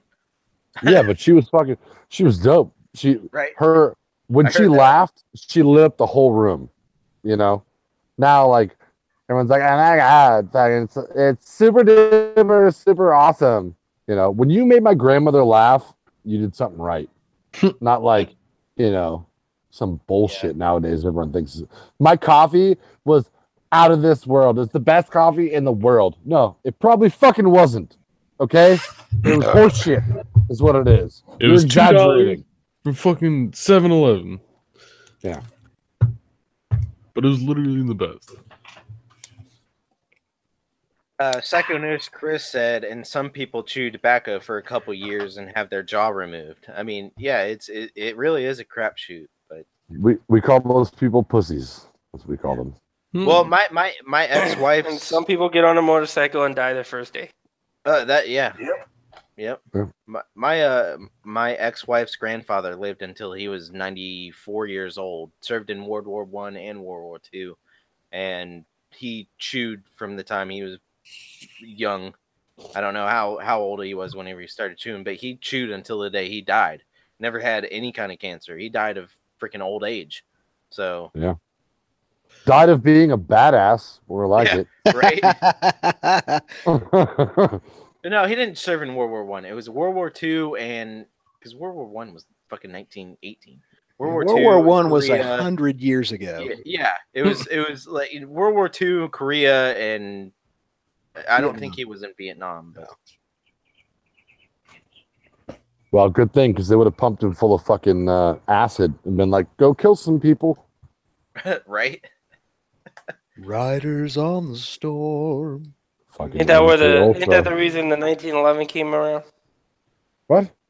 Was that the reason the 1911 became a thing?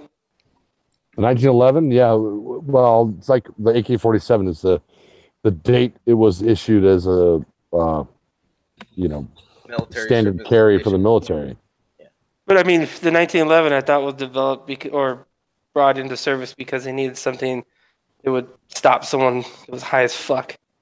They needed something that was awesome. The 1911 came out a long time because ago. It was awesome. Yeah. The 1911 is way older than the Vietnam era. Yes. Yeah. They're using revolvers. 1911 was standard issue in World War II. Oh. I could just imagine the government going to the gun makers like, "Yo, we need something like awesome, like now." He was like, "Bam, gotcha." 1911. Got you. I appreciate the 1911, but I'm a Glock guy, and I will admit it. So yeah, I'm a soldier guy, man. I mean, I appreciate the 1911, but hey, I'll be honest with you, I can't shoot it very well. That's the main reason I don't have one anymore. Right. I was never terribly good with it, but with a 9mm or a 40, I can put it. All right, I'll take my Springfield XD. I'm more of a revolver guy myself. I like 357 mag, 44 mag, and my dream is to own 500 mag. So when some punk in LA pulls a 9 on me, I'm gonna say, "You better hit me in a vital organ, otherwise I'm gonna shoot you one time and you're gonna fucking lose an arm." 500 mag is for when you see your neighbor getting robbed and the fucking criminals behind the fridge. Yeah. 2 houses away. Yeah. If you have to absolutely, that's what they use for bears, right? If you have to absolutely shoot somebody through 3 houses to save your neighbor 4 houses down. I'm a big guy. Who's to say I can't have a big gun? I'm 6'3", 250 pounds. Most guys that are I'm waving because turn the light back on. Most guys that are, like I got friends that have 44 mag that are like 5'8", and they're like, "This is cool." I'm like, "Dirty hairy motherfucker, most powerful." I'll agree with Silver Surfer Tom or Tim. Sorry, didn't mean to fuck up your name. Damn, way to butcher it. Colt 45, yes, but I will say I'll go even further than that and say Colt 45 long Colt. I like 45 long Colt in a rifle. So one of my, I have an AR-15. I like I it have an in- AK. I like it in a pistol. I've got, I've got an AK-47 and an AR-15, but I have those mainly just for political reasons, because I think it's now your duty as an American to own one. Yes. But I agree. when it comes to actually shooting and going out and shooting what I want to shoot, I love lever action carbines, and I have a bunch of them. I even have a lever action 357 Magnum carbine rifle, which is badass. I got a Marlin 3030. It's my favorite fucking rifle. Yeah, I have two Marlin 3030s. I have one set up as a scout rifle and one as a brush gun. And that is my favorite rifle. That's my favorite round, my favorite rifle of all time. But the 45 long Colt and a carbine is freaking awesome as a rifle round. I've been trying to get a lock on a Rossi. I've been thinking about getting a 22 caliber break barrel pellet gun, because we can hunt upland game with them now here in California. And I've also kind of done away with rifle hunting, and I'm gonna try and get into bow hunting because I want to do that. That sounds fucking dope. Yeah, I back in the 90s, I did quite a bit of bow hunting. It's a lot of fun. It's a very, very different type of hunting, and you have to approach it differently. But it is very rewarding in its own way. And plus, the great thing about archery in general is that you can shoot all the time and spend very little money. Yeah, if you reuse your fucking ammo. I had a tourist judge, the public defender. It wasn't the really long one, but it was the public defender. I think it was a 3.5 or 4-inch barrel. That thing was fucking awesome. It shot a 45 long Colt and the 410 shotgun shell, and that motherfucker was a beast. Yeah, I would have loved to have the long barrel, but I also want one of those rhinos. The Chiappa. Yeah. I want one of those. I just think it looks cool. I don't want it because, it would be obviously a range gun. I just like the way it looks. I think it looks awesome. So, I have one Taurus. It is a 30. It is a K-frame 38, large frame 6-shot 38 special that was copied from Smith & Wesson when Taurus was buying all those old Smith & Wesson patents. It was the first handgun I ever bought myself. I bought it when I was 21 years old. That's 1992, by the way, 1991, 92. And I bought it, get this, I bought it in the mall at Oshman's Sporting Goods store, back when you could buy a handgun at the mall. Those were good times. And I still have it to this day. I was 392. Just I was in college, yeah. I wouldn't mind picking up a Super 38 or something like that, because pretty nice guns. Same thing with the 10mm. Yeah. Yeah, I wouldn't mind having one of those myself. Those are pretty darn cool and functional. Oh, yeah. I've always been a Glock guy, though. I love Glocks. If I could have every single model of every single Glock, I would. But I had the Glock 19. I like M&Ps. My dad's got a M&P Shield 40, and that thing's so nice to shoot. Yeah, it's nice for carrying too. Yeah, most of my handguns are Smith & Wesson, and I do like their Sigma line, but admittedly the Sigma line is sort of a Glock copy. But when I was in law enforcement, I had a SIG, I had two SIGs, and a 9mm and a 40. And man, I would swear by one of those. I mean, those are really, really, really good guns. And I haven't owned a SIG since, and that's been a long time ago. But yeah, Sig Sauer is one of my faves. Yeah, one of my buddies works at a gun store. He's got a couple of 6 hours himself, and he loves them. I was looking at. You taking shots over there? Is that what's happening? Who? You taking shots over there? Is that kale? I'm not exactly sure what you're talking about. Tim. That's a kale shot. That's what that is. Tim, I want to say one thing before, because my phone's at like 3% battery, so I have to go. But okay. One of the reasons I want to also start shooting archery, which I've done it before, but I want to start doing it on a regular basis, is because there's no open carry laws in California against having a bow in your car or whatever like that. Mhm. So I would love to ride down the 405 with a bow sling and a bow on my back. Yeah. Because when the cops stop me, I'm going to be like, there's nothing wrong with this. I can do this. Yeah. So Yeah, everyone's going to be like, badass. look at that guy. That guy's fucking crazy. He's got a bow and arrow on his back. I went to the range with my friend, and he had his shotgun in a sling around his back, driving down the freeway, and I was like, "That looks so fucking sick." When I used to live in Arizona, I would walk around with a shotgun on my back, and no one cared. So, but here, people are going to care. You carry a knife. People are like, why do you have a knife? I'm like, what the fuck do you mean? Like you have a knife? Because I'm a man. That's why I have a knife. I walk in open carry a long gun here in California. Yeah, as long as you have no ammo. Yeah, as long as there's no ammo in it. I walked into a doctor's office today with a freaking with a pocket knife, like a big pocket knife, and they're like, empty out all your pockets so you can take this piss test. Set that freaking Kershaw on the freaking table and didn't even bat an eye. It's like, what if I would have been in California, they'd have fucking freaked out. But or if you were in London, in Texas, we have. This is my daily knife. My mom bought me this. It's also a Kershaw. She's like, you know.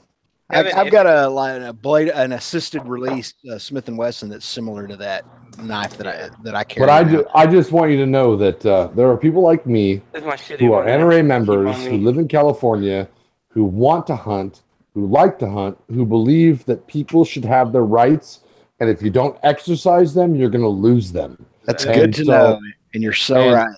And so I can't wait to buy a compound bow and ride down the 101 and the 405 with a compound bow on my back, with everyone looking at me like I'm fucking nuts, to prove a point that, you know what, if you don't exercise your rights, you're going to fucking lose them. That's the whole mindset of open carry people is that in California is that the only reason they're doing it is to exercise their right. And before they hand open carry for handguns, was that like shit? Was that 5 years ago now? That's what they were doing, and then they switched to long guns because they made those handguns illegal. Yeah, if your only reason to carry a weapon is to exercise your rights, that is a good enough reason, because there aren't enough people that do that. Correct. If you don't use it, you lose it. One of the cool things about Texas is that we have no restrictions on bladed weapons, and you can literally, if you choose to, go down. You can carry a samurai sword down the street with you if you want to. Good. On your back. Yeah. Good. I think California could do more damage. I could do more damage with the samurai sword in 5 minutes than most people could do with a gun in 20. But I think if I'm correct, you're able to carry a big, larger blade or whatever, as long as it's not as visible. It can't be hidden. You can wear it outside, like a big leather sheath. Yeah, like Mick Dundee. Like if you ever look at what's his name, Warbeard, with that big ass fucking knife he carries. Yeah. Kevin, but at the same time, if you have a 12-inch blade, you're gonna get pulled over there and be like, "Why you have that knife? You know, where you get the knife?" Kevin, if you go down the street with a bow and arrow on your motorcycle, you need to dress up as the Green Arrow. You have to. Or Rambo. You what now? If you ride down the street on your bike with a bow and arrow on your back, you need to dress up as the Green Arrow. Or Rambo. Yeah, you need to get a mullet, wig, and everything, and I can't grow a mullet. I'm bald. No, get a mullet wig and put it mullet on. Wig. You look just like Rambo. Out the back of my Shoie. Red bandana, everything. Awesome. I'll do it. I'm just saying, look, not all of us in California are fucking stupid. Not all of us are fucking. I mean, I feel bad for y'all. Look, I'm not saying that everyone in California is stupid, but I'm saying that maybe they're misguided. Okay, but I'm a big believer in use it or lose it. Exercise your rights as an American. Hunt. Harvest your own meat. It's better for you. It's good for you. Kill a bird, kill a deer, kill an elk. Fish. Go out with your family. Take your kids. Make it an occasion. It's an important thing I think that we've lost in the last maybe decade, where we're so concerned with offending people. Fuck that shit. Take your family out. We're getting soft. We're getting fucking jello soft up in here. So Agreed. I love you guys. I gotta go. Red One, I saw you just joined. I love you. I gotta go. I'm at 3% battery life. Have a good one, Kevin. Mr. Love you guys. Later, Kevin. Fuck you, Kevin. Fuck you too. What? As soon as I come in, you like, oh shit, red hair, gotta go. I'm just saying, Kevin. When the barbecue. What? Oh, his internet fucked. I think his phone finally died. He was at like 2%. Yeah, his phone's dying. Is that what it is? Yeah. Yeah. Probably an iPhone. Probably. What's going on, people? How y'all doing? Well, if it's an iPhone, I don't see how you can see his percentage through his cracked screen.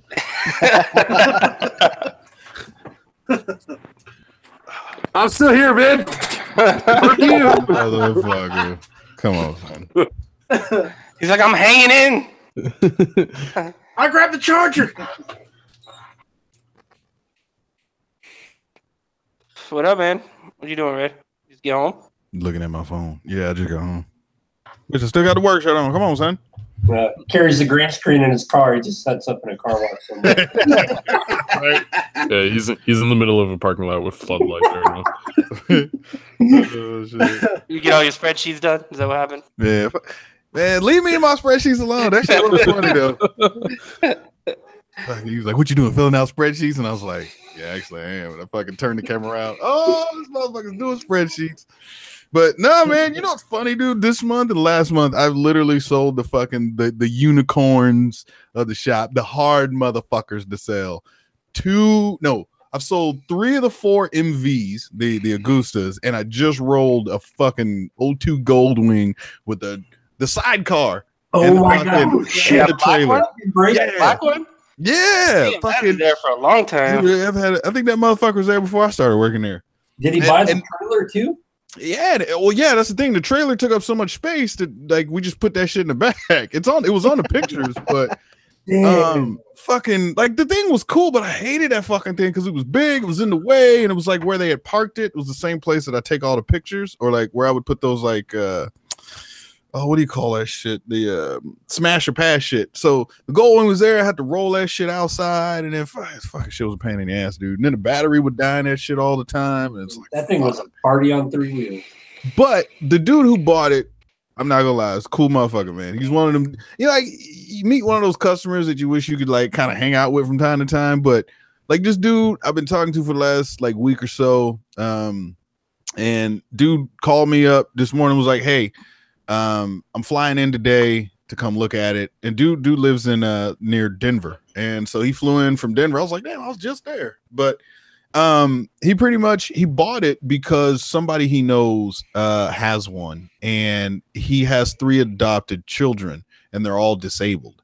And he was saying how the one that his friend let him borrow when they were using it, like the kids loved it. He's like, that's the only reason why I wanted a sidecar, man. And so looking, online, it's like the best one that he could find was in Los Angeles. You know, and he flew from where? From Colorado. So he's driving it back. Yeah. So he left at like 7, somewhere around in there, 7:15, and he's headed to Vegas tonight. He's gonna stay in Vegas, and then he said he don't know if he's gonna try to make the full journey from Vegas on. That's gonna be a comfortable ride, though. Yeah, right. Right, you ain't gotta worry about leaning. Going down the road. Yeah, you got all your luggage with you. You got a trunk in that bitch. You have like everything. And the sidecar now too. I don't think I took that thing off the website. Let me see if I can find that shit.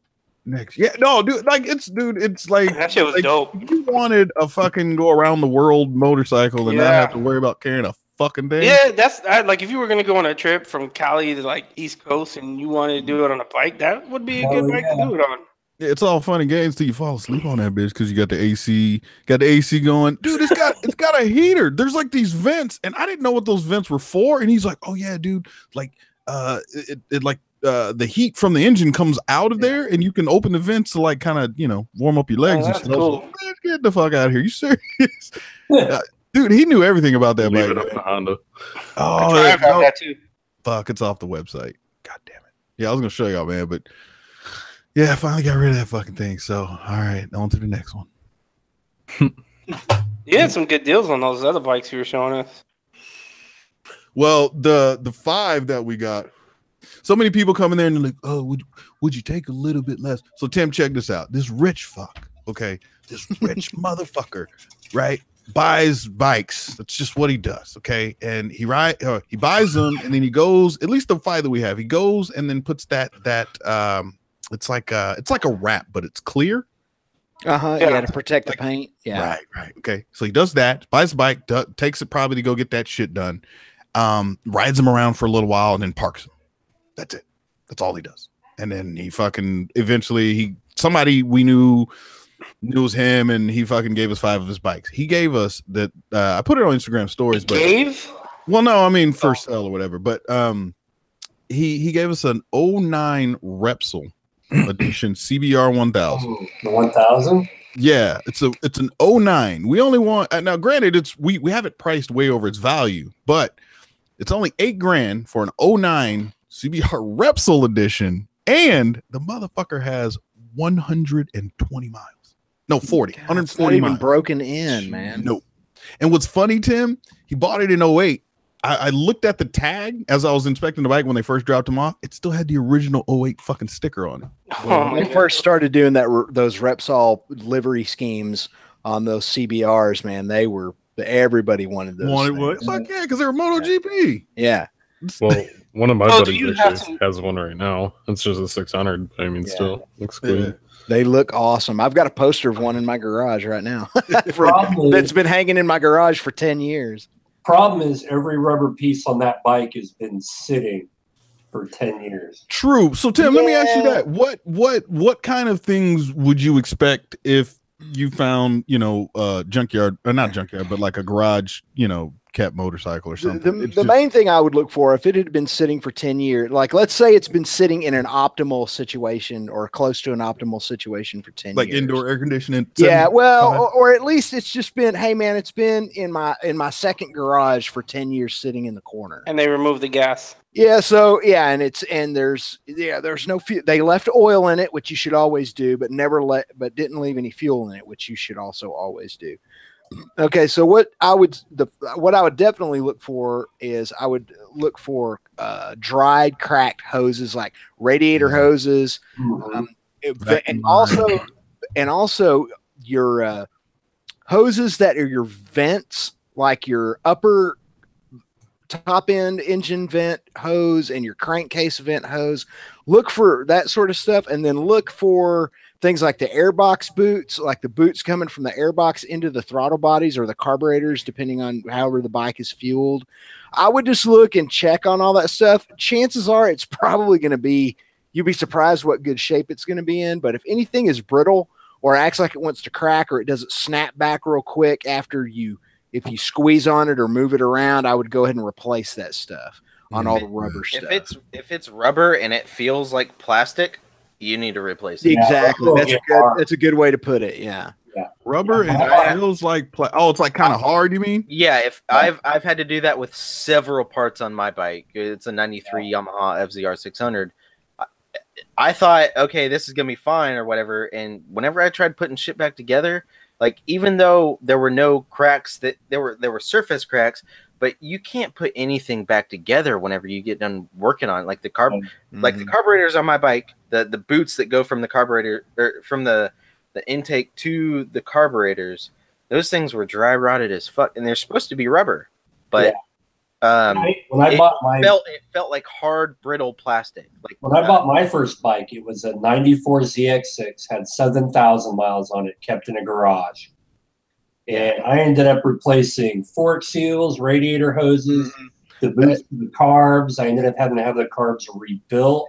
Yeah, tires. Yeah, that's the next thing I was gonna mention is going through the suspension, because if it sat for a decade or it's sat for even 5 or 6 years, the front end, if it's if it has an inverted front end, you'll probably know pretty quickly. Leaky forks. Yeah, that you need to, probably go through the front end.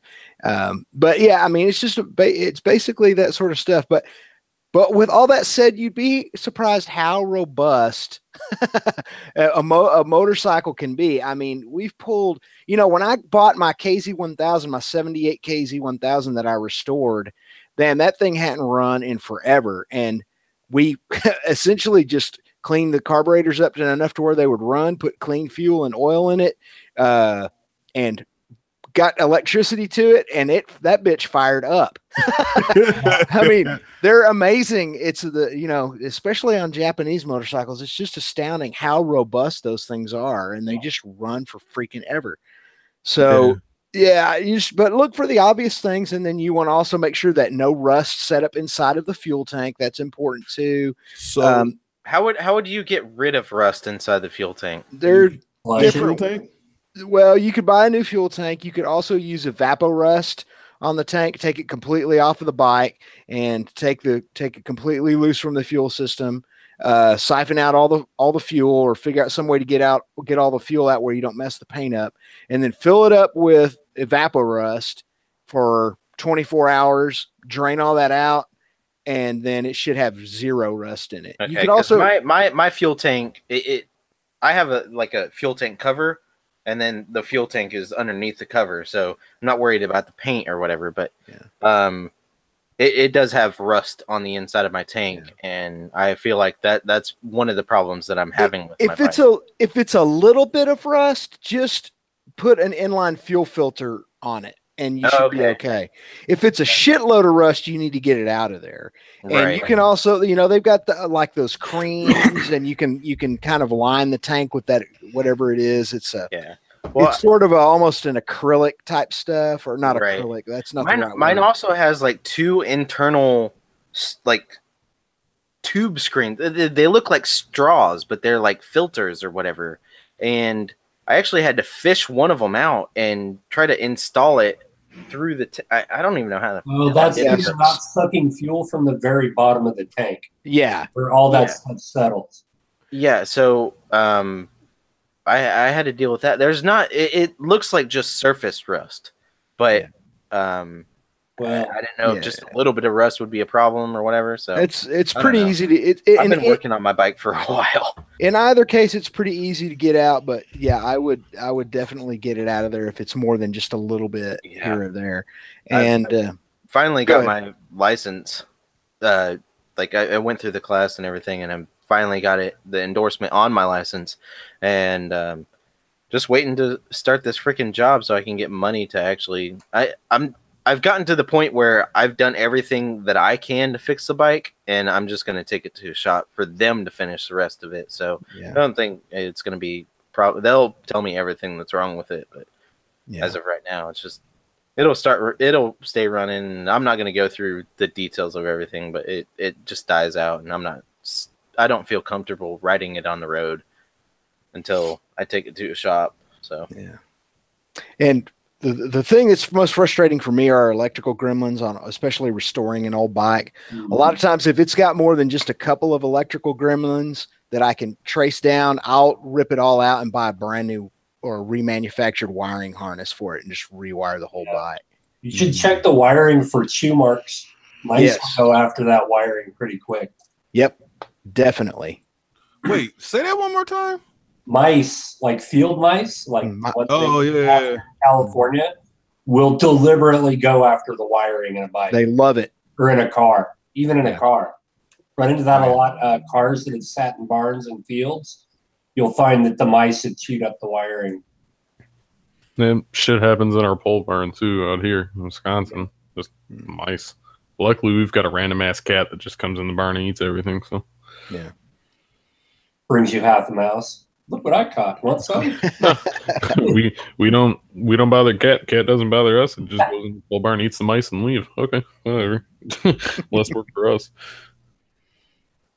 Yeah, it was kind of funny. Like one of those Repsols, the lid on the fuel cap. Like the fuel cap was fucking. It was like sealed shut, dude. That shit would not open.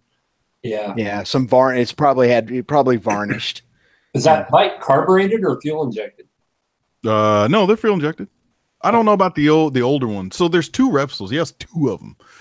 The other one, the older one has like 1,300 miles. No, 1,900 miles. All these bikes he gave us, dude, have less than like fucking 3,000 miles on it. Wow. But, yeah. Put them on consignment. Yeah, pretty much. Yeah. Might be time for Red One to trade in. No. I mean, dude, look, here's the thing. It's weird to see something in that kind of condition. You know what I mean? Because when it came off the truck, like bikes, they look new. Like the paint jobs, there's like very minimal scar, you can scratch, like get the little swirl marks and stuff from washing it and all that stuff, right? It was like very minimal on that.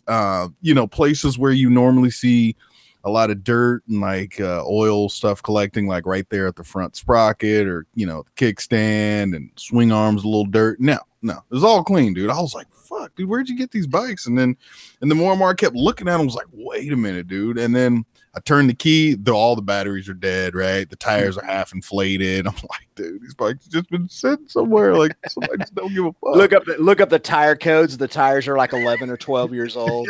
yeah, pretty much. The original tires still on the bike. God damn, that's another thing I'm gonna have to do whenever I get my bike completely. Tires? Yeah. Tires. Yeah. Mm-hmm. Because it's been, as far as I know, it's been sitting for like 5 years, and it's been sitting at my house for 2 years without being pretty much moved, other than pulling it out of the shed and back into the shed every now and then. So run every now and then. Hey, what bike is it, by the way? I forgot. Mine is a 93 Yamaha FZR 600. Oh, okay, yeah. Boy, those were the King Dookie back in the day, man. Those FZRs, people loved those.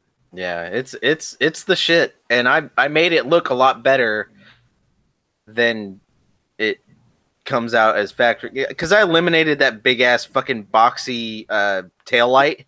I completely filled that in with fiberglass. I have an LED tail light that's underneath, below the rear fairing or whatever, but like above the tag, the license plate bracket, and then completely reconfigured the front end and I don't have the side fairings on it either, so it's naked on the sides, but like the front, I got rid of the windshield and all the mirrors, and I have bar-in mirrors, and the front doesn't look as bulky as it did with the factory. So yeah, it'll look good whenever it's on the road, but it's dirty as fuck right now because it's been sitting.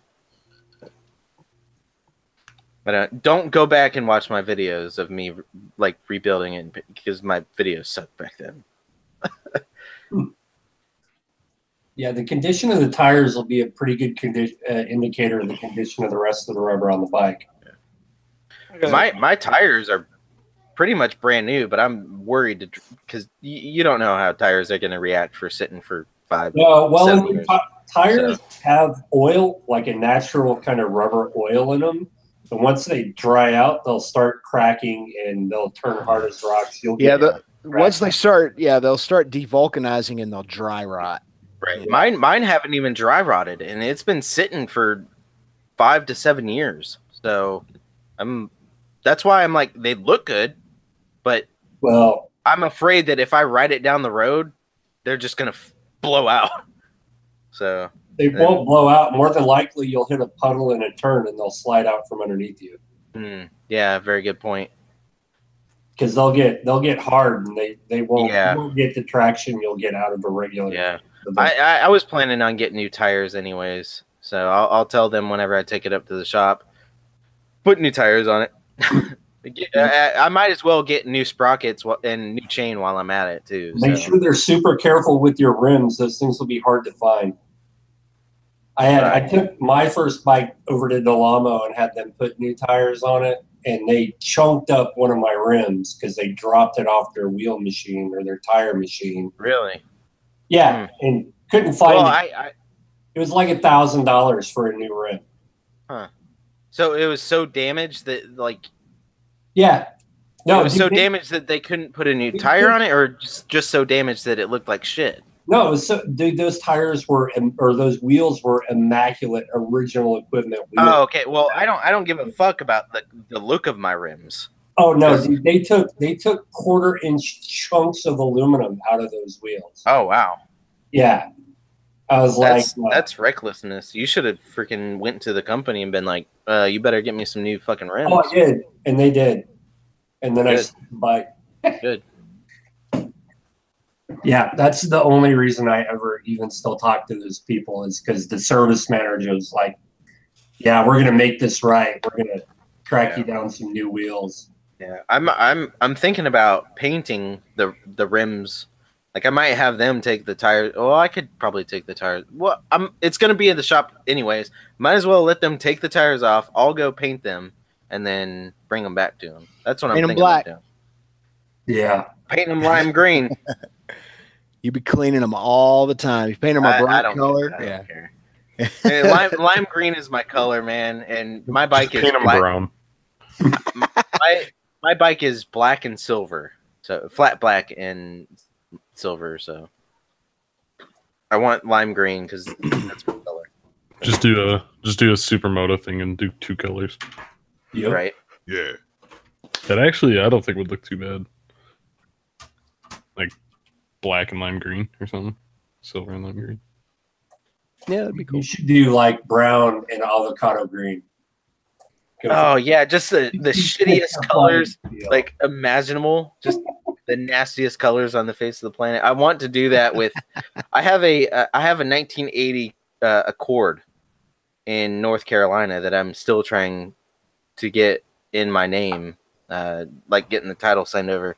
And it's a shit brown right now, but it's like the factory color. But I want to make it like a shittier brown, just to make it look like the biggest turd. But I also want to put like a good engine in it to make it like fast as fuck, like a really shitty car, but it's a sleeper. So there you go. But it's a sleeper. Wow, that was kind of like my Plymouth. There was some fucking show or some shit. I don't remember what. I think it was a show like I'd found on. I almost said Instagram. On Netflix, and it was like these people that had like regular day driven cars, and then at the end they raced in a drag race, the ultimate drag race or some shit. Anyways, they ended up racing some supercar at the end. And I remember you talking about full on sleeper. This motherfucker had he had a Honda Odyssey that put like 800 horsepower down or some stuff. Oh, holy shit! Talking about a Roadkiller or Hoonigan, something like that. Well, this is for a show on Netflix. I know exactly what you're talking about, though. But yeah, I was like, wait, 800 horsepower fucking hot, bitch. Let me see this shit. And I was like, damn, like this dude fucking, he got that shit to work, man. But it's called the fastest car. Is that what it is? Yeah, what year was the Odyssey? Just like a fucking like a 12, 14, some shit like that. Like it wasn't old. Oh, so it was like a newer one. Yeah. Wow. Like, what the fuck did you put in there, and where is it? I know retarded people. Retards. Challenge. That put Accord engines like the V6s or whatever in racer cars like the Civics and how the fuck would you do that? Whatever. K20 makes more power. Yeah, well, that's why I'm saying they're freaking retarded. Oh yeah. They're like, oh, it's a V6, so it obviously makes more power than a K. I mean, if you gotta do all that work, dude, you might as well just fucking grab you an LS motor for like fucking exactly. What?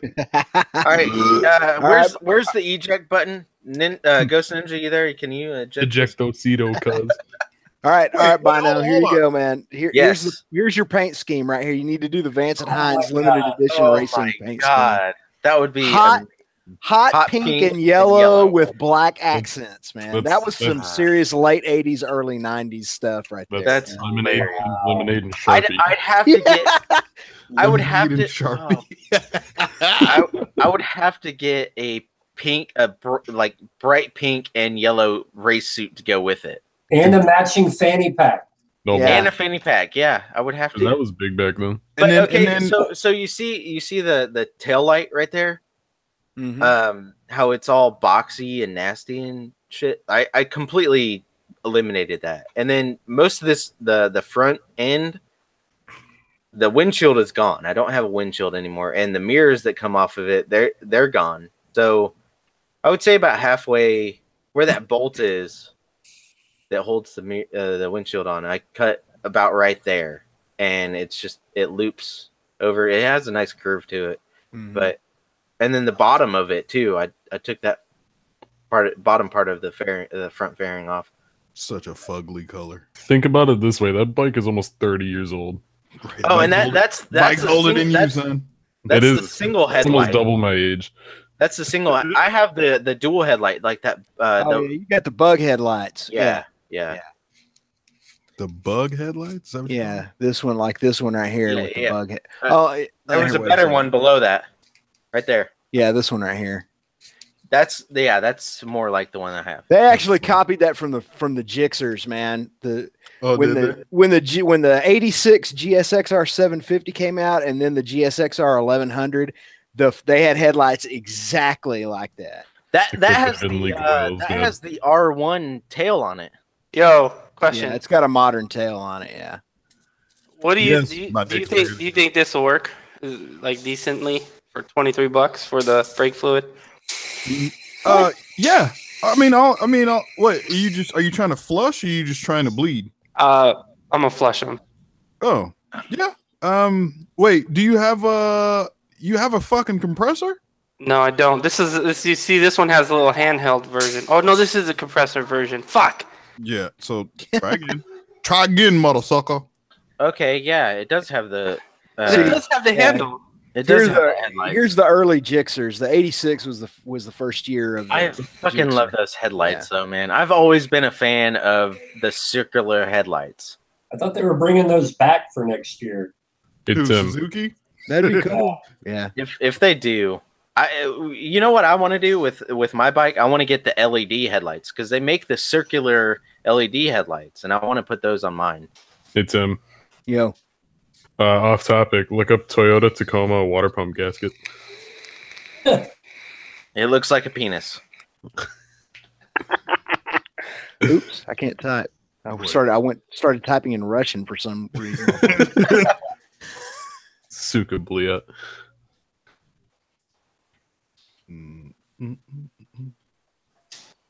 Yep. Oh, it's so funny. You're some engineer at Toyota still getting a chuckle out of that. Whoever designed that, I applaud. I applaud that motherfucker. No, he probably got fired after they realized. He was probably on the verge of getting fired anyway. Yeah, to work for Disney, right? Yeah, he probably works for Disney now. No funny stuff, man. I saw some picture. It was like like an old meme, like back before memes were popular. But it was pretty much saying like when fucking engineers design but they're not mechanics, and it was like something they had did was all the way kind of fucked up. Like in order to get to something super easy, you had to take something super hard to get like off before. You know what I mean? It's just one of those things where like it's like, look, man, if the engineer would have sat down with a mechanic, it's like no, put the fuel pump on top. Because that just makes more sense. Or Ford V6 or Ford V6 spark plugs. Fucking automatic transmission stick on my Mustang. The what there, Chuckster? I said, let's talk about the engineering idiot that didn't put an automatic transmission dipstick on my Mustang. That didn't or did? Did not. Wait, did not put an automatic? Yeah, like where you go to add automatic transmission fluid. Yeah, there's no dipstick and there's no way to do it. You have to lift the car and pump it in through the bottom. Oh my God. Oh, bottom fed. Yeah. That's the way my truck is, but it's a manual. So I mean. Yeah. Yeah, that my Jeep used to be like that too. I had a 95 model Jeep that I drove as my daily driver for like 19 years, and you had to do that too. But it had a manual transmission as well, but it was a really shitty transmission. Yeah. I went through two of them. I'm trying to think of shit that I've encountered as a mechanic that is completely retarded. Like you had to pull like the dash out of something in order to get to the rear spark plugs on. I think it was a van that worked on. What You had the to fucking pull guy? the dash to get the spark plugs. Nice. Yeah, I fucking hate those. Like when you think of like a valve job, a valve job, or you think of like what do you call it? Fork seals and shit, right? Like it's a labor job. Like, how much are parts? Oh yeah, parts, they're like fucking $17. Oh fuck yeah, how much is this gonna cost me? $6,000. Like, wait, why? It's just like, Labor. oh, it's 47 all hours labor. in labor. Yeah, and you're like, Yeah. motherfucker. Like, Yeah. You know, I've seen my Honestly. brother do certain things on medium diesel trucks, and I'm not sure exactly what, specifically, but I walked into the shop and he's got the entire truck is up on a lift, and then there's a lift on top of the lift, and he's got the entire body and the entire body of the truck lifted up off the chassis to expose the engine and everything. Mm-hmm. And he's like, man, it looks crazy, but this actually takes less time to do the job than trying to dig around in this thing with the body on the chassis. Yep. And I've dealt with this situation where, like, working for waste management, where they're like, no, you don't do it this way. You got to do it this way, by the books, blah, blah, blah. And you got to get like all kinds of adapters to, like, you have this long ass extension on a ratchet with like a universal joint to like another long extension to like another universal joint to like a shorter extension with a ratchet. It's like a fucking Rube Goldberg machine. It's ridiculous. I know, yeah. It's also pointed at the fact that Ford's V6 Mustang, or at least in 2011, they put the spark plugs up against the firewall. So it's basically like you got to go under the car. Oh yeah, the what is it? As my old boss used to say it, Super Jews, the Subarus, right? Those cars. Yeah, he calls them Super Jews. I don't know why, but yeah, you need a special tool to get the fucking spark plugs out, because I would see, some dude come in there, do his little whatever 1,000-mile service, and so I'd go, hey George, what the fuck are you doing? Oh, sitting there, and he's like, I mean, George's little, George, shorter Mexican guy, he was probably like 5'5", small hands, George is the guy that gets in there and gets shit. Was his name spelled with a J or a G? Well, technically it's Jorge, but we just call him George. Okay, I had a boss like that. That's the only reason why I asked. Yeah. So to the American folks, he's George. To the Latin community, he's Jorge. But anyway, so he's like fucking digging his hand and he's taking this tool. I'm like, what the fuck are you doing? He's like, I'm doing the spark plugs, and I'm like, wait, really? It's like that hard? And he's like, look. And then so I'm trying to look, and I'm like, I don't see shit. Exactly. It's like under this fucking pipe, tucked off in there, and it's like you gotta reach around through and then up a little bit. I was like, motherfucker, why would you do that? And he's like, I don't know. Here's another prime of Ford's engineering. So my brother used to also have a 2005 Ford Mustang, and something punctured his gas tank on the way to work. So he drove home, got it all whatever figured out. And so we're like, okay, just go to the junkyard, get another tank and put it in, right? Yeah, you got to drop the whole exhaust system as well as drop the drive line just to get to the gas tank. We're like, yeah, no, fuck that. Oh, that's funny. Wait, you said Ford, right? Yeah. Oh, that's funny. And so we ended up running a screw with a rubber washer and some sealant, and he still sold it for $4,700, and it had like 120,000 miles on it. Nice. So the new Focus RS, the exhaust goes the new RS, that new cool bastard. That's actually a Ford I'd actually own. But that specific car, the exhaust goes between the body and like an A arm or control arm or something on the rear. Because at the time it was me and Ralph, and me and him are sitting there like it was back when I was bored at the shop, and so I was like, hey, let me help you out. And he's like, all right, go, cool. So we unbolt from the motor and all that shit.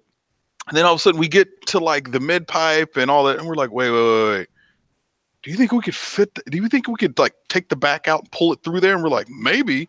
So we undid the clips like at the very back that hold like the muffler on. They're like rubber kind of like what do you call them shits? They're I don't know, but like they slide over some sort of mounting system, and it allows the muffler to move a little bit because they're rubber. Like, they're called grommets. Sure, that. Okay.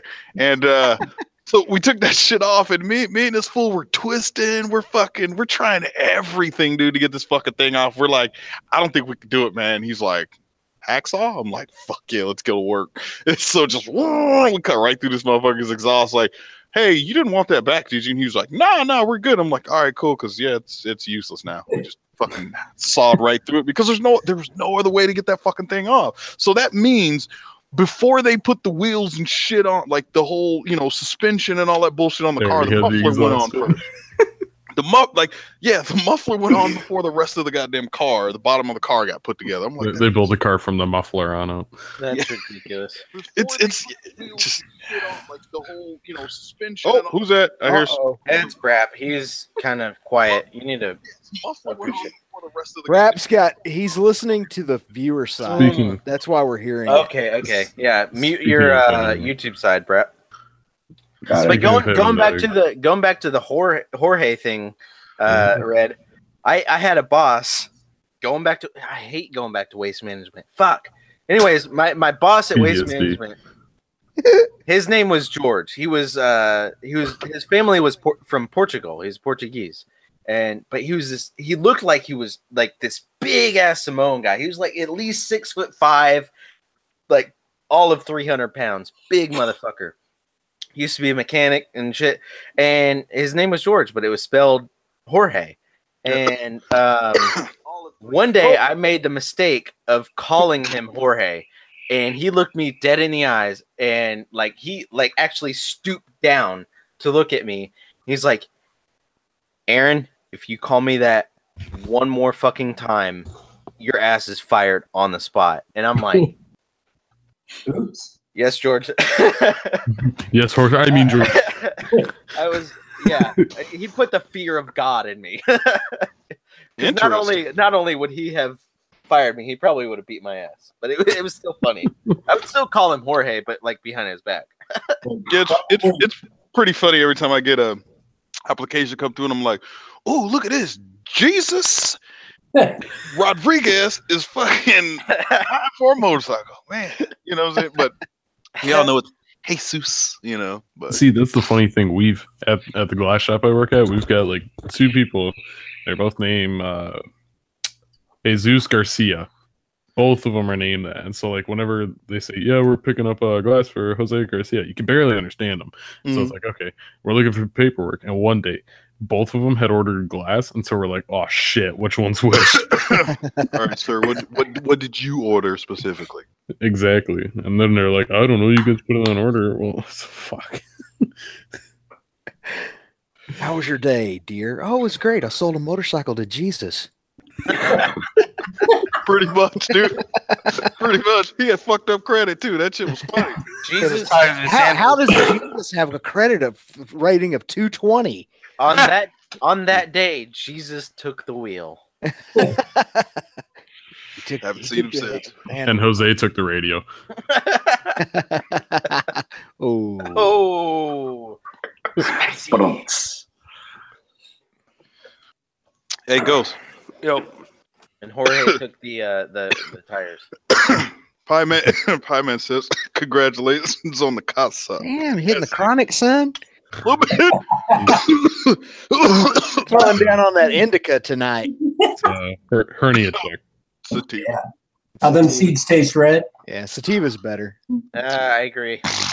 Stevia? Ain't no seeds in here. No, you know what's funny? I actually I went to a dispensary when I was in Colorado because my cousin was like, "Hey, I want to go." She's from what's the fucking Omaha. So she's like, "Oh, I want to see." I didn't buy anything, but I just I went in there to kind of help her out and shit. And like Colorado is so fucking easy. You just walk in there. They're like, ID. Handed my California ID.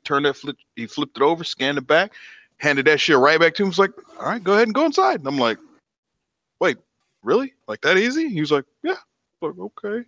And then they're like upfront, open about the shit. You know what I mean? Like how you see Starbucks on the corner. Yeah, it'd be like a weed shop, big ass green cross on it, marijuana, blah, blah, blah. You're like, what the fuck? Out here in California, it's kind of like, they're kind of like unmarked buildings. They're kind of tucked off in the cut. Some alley.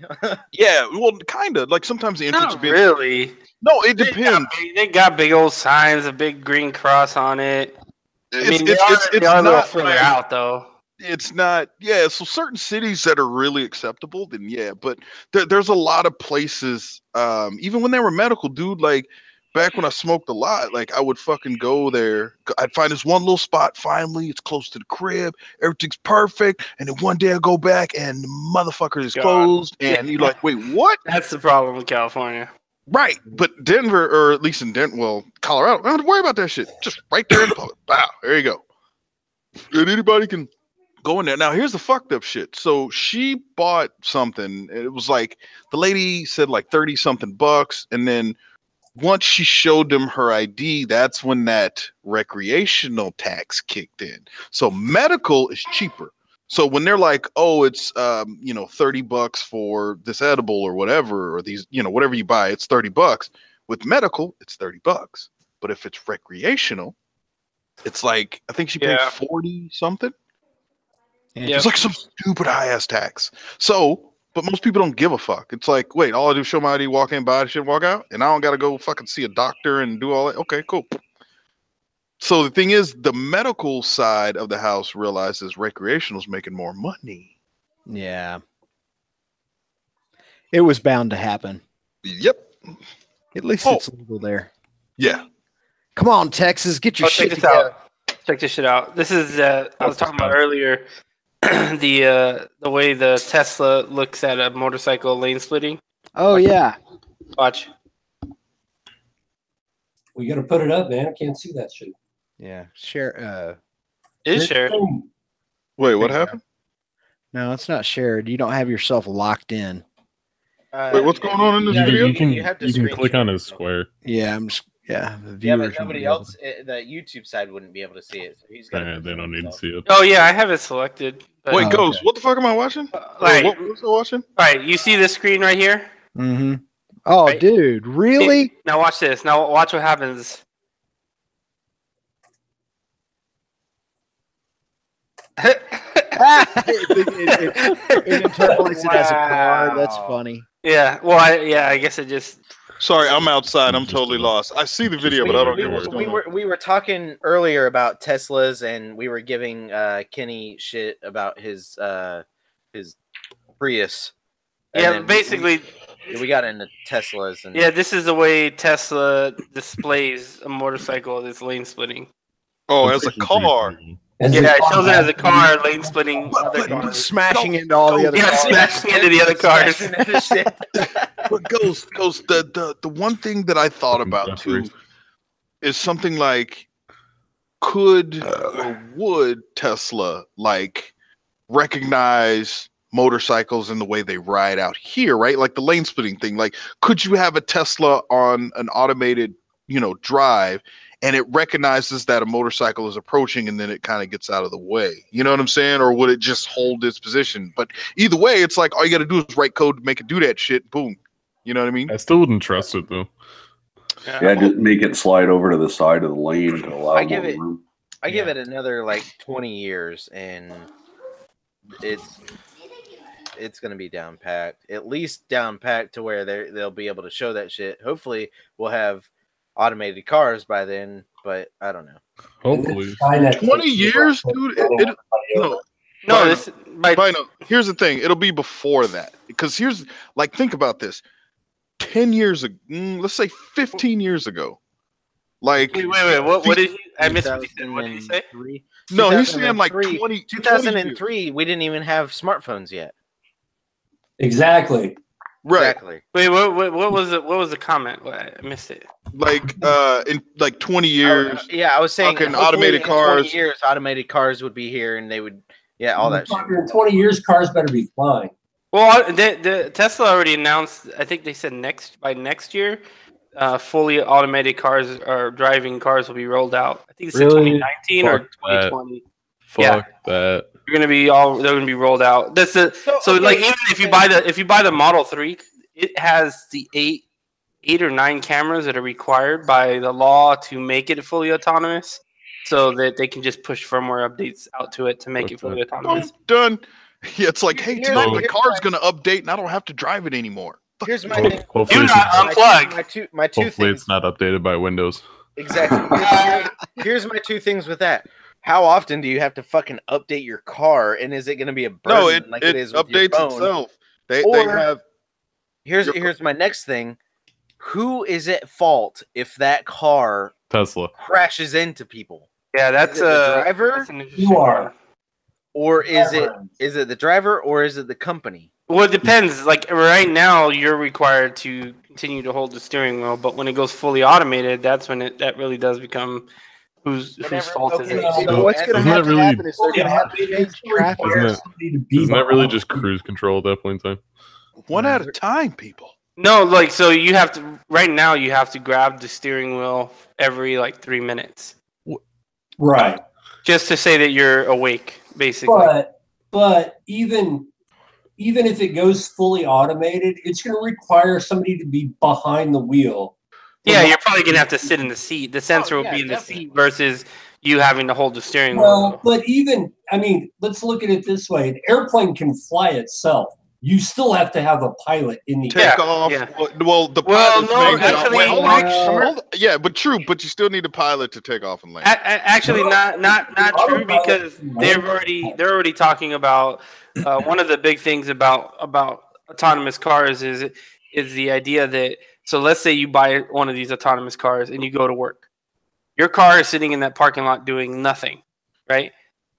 The idea is that's been thrown around is, well, you can turn it into like a fucking Uber, and it will go drive and pick people up and drop people off while you're at work and make money, and then come back at X Y time. And then you can, when you get off work at 5, you can go clean all the piss and puke out of it. right? Yeah. That's the only thing that I would be concerned about. One of the big things that's going to have to be addressed if these things do become viable is, for example, in Texas, according to the Texas Transportation Code, you're not allowed to take your hands off the wheel of your vehicle while it's moving ever. Yeah. So they're going to have to write in provisions of law for autonomous vehicles. And I don't think that's something that on a widespread scale has even been talked about yet. Yeah. You know, I don't think Who here? they're technically illegal if you want to look at that in a Who lot. here is afraid of flying? Like commercial flights. I'm not afraid of flying. I just hate airplanes. Yeah, exactly. I'm not afraid of flying. If you're doing a nonstop, or if you're doing a 5-hour flight, or I'll say an international flight from like here to England. I'll just give you some little info. 90% of the time the pilot is asleep.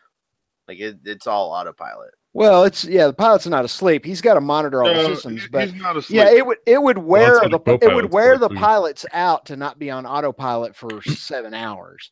So, but if you look at how an autopilot works on an airliner, it's still somewhat of a manual process. Yes, it is. But it also has way less to fucking worry about. You're not worried about running into other vehicles, pedestrians, walls, trees. It doesn't have to count for all that. The only thing you're going to hit in the out. goddamn sky at 30, 40 fucking thousand feet is another goddamn airplane. Yeah, yep. Well, and you know, autopilot, you're limited on autopilot to very specific routes. Exactly. Like you just need to take off and go wherever the hell you want. Okay, so I know how this works because I used to do this shit. I was air traffic he was controller. a freaking Air Force. You file a flight plan, and on that flight plan, you pick which fucking navigational points you're going to hit on the way there. That's what you file, and then the facility, the air traffic facility, will look at that and then flight plan. You fly through those little rings, right? To get the point. Pretty much, yeah. Like Star Fox. Just the way it is, it's just spread over like a big, like a highway road map in the sky kind of thing. You know what I'm saying? And so they'll pick at what altitude that plane will fly at, and you know this and that, blah blah blah, and you know eventually you'll read the pilot his flight plan, and then he'll take off and he'll fly that shit, you know, via autopilot. But the pilots still take off and land the fucking planes. Autopilot doesn't land planes. Oh, definitely not. Does not. At some, I mean, it can, but like the fucking 747 you're flying doesn't have an autopilot.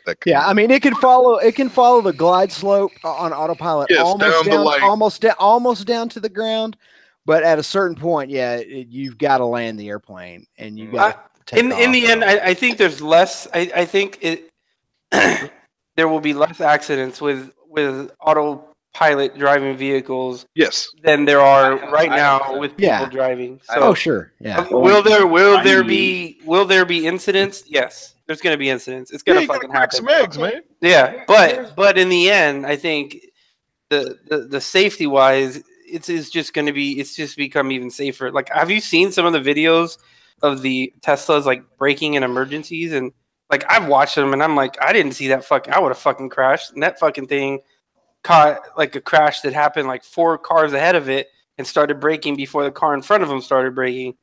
So they're pretty legit.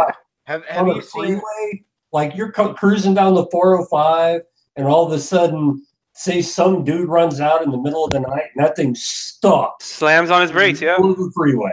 Yep. I mean, and then you get rear-ended by a semi.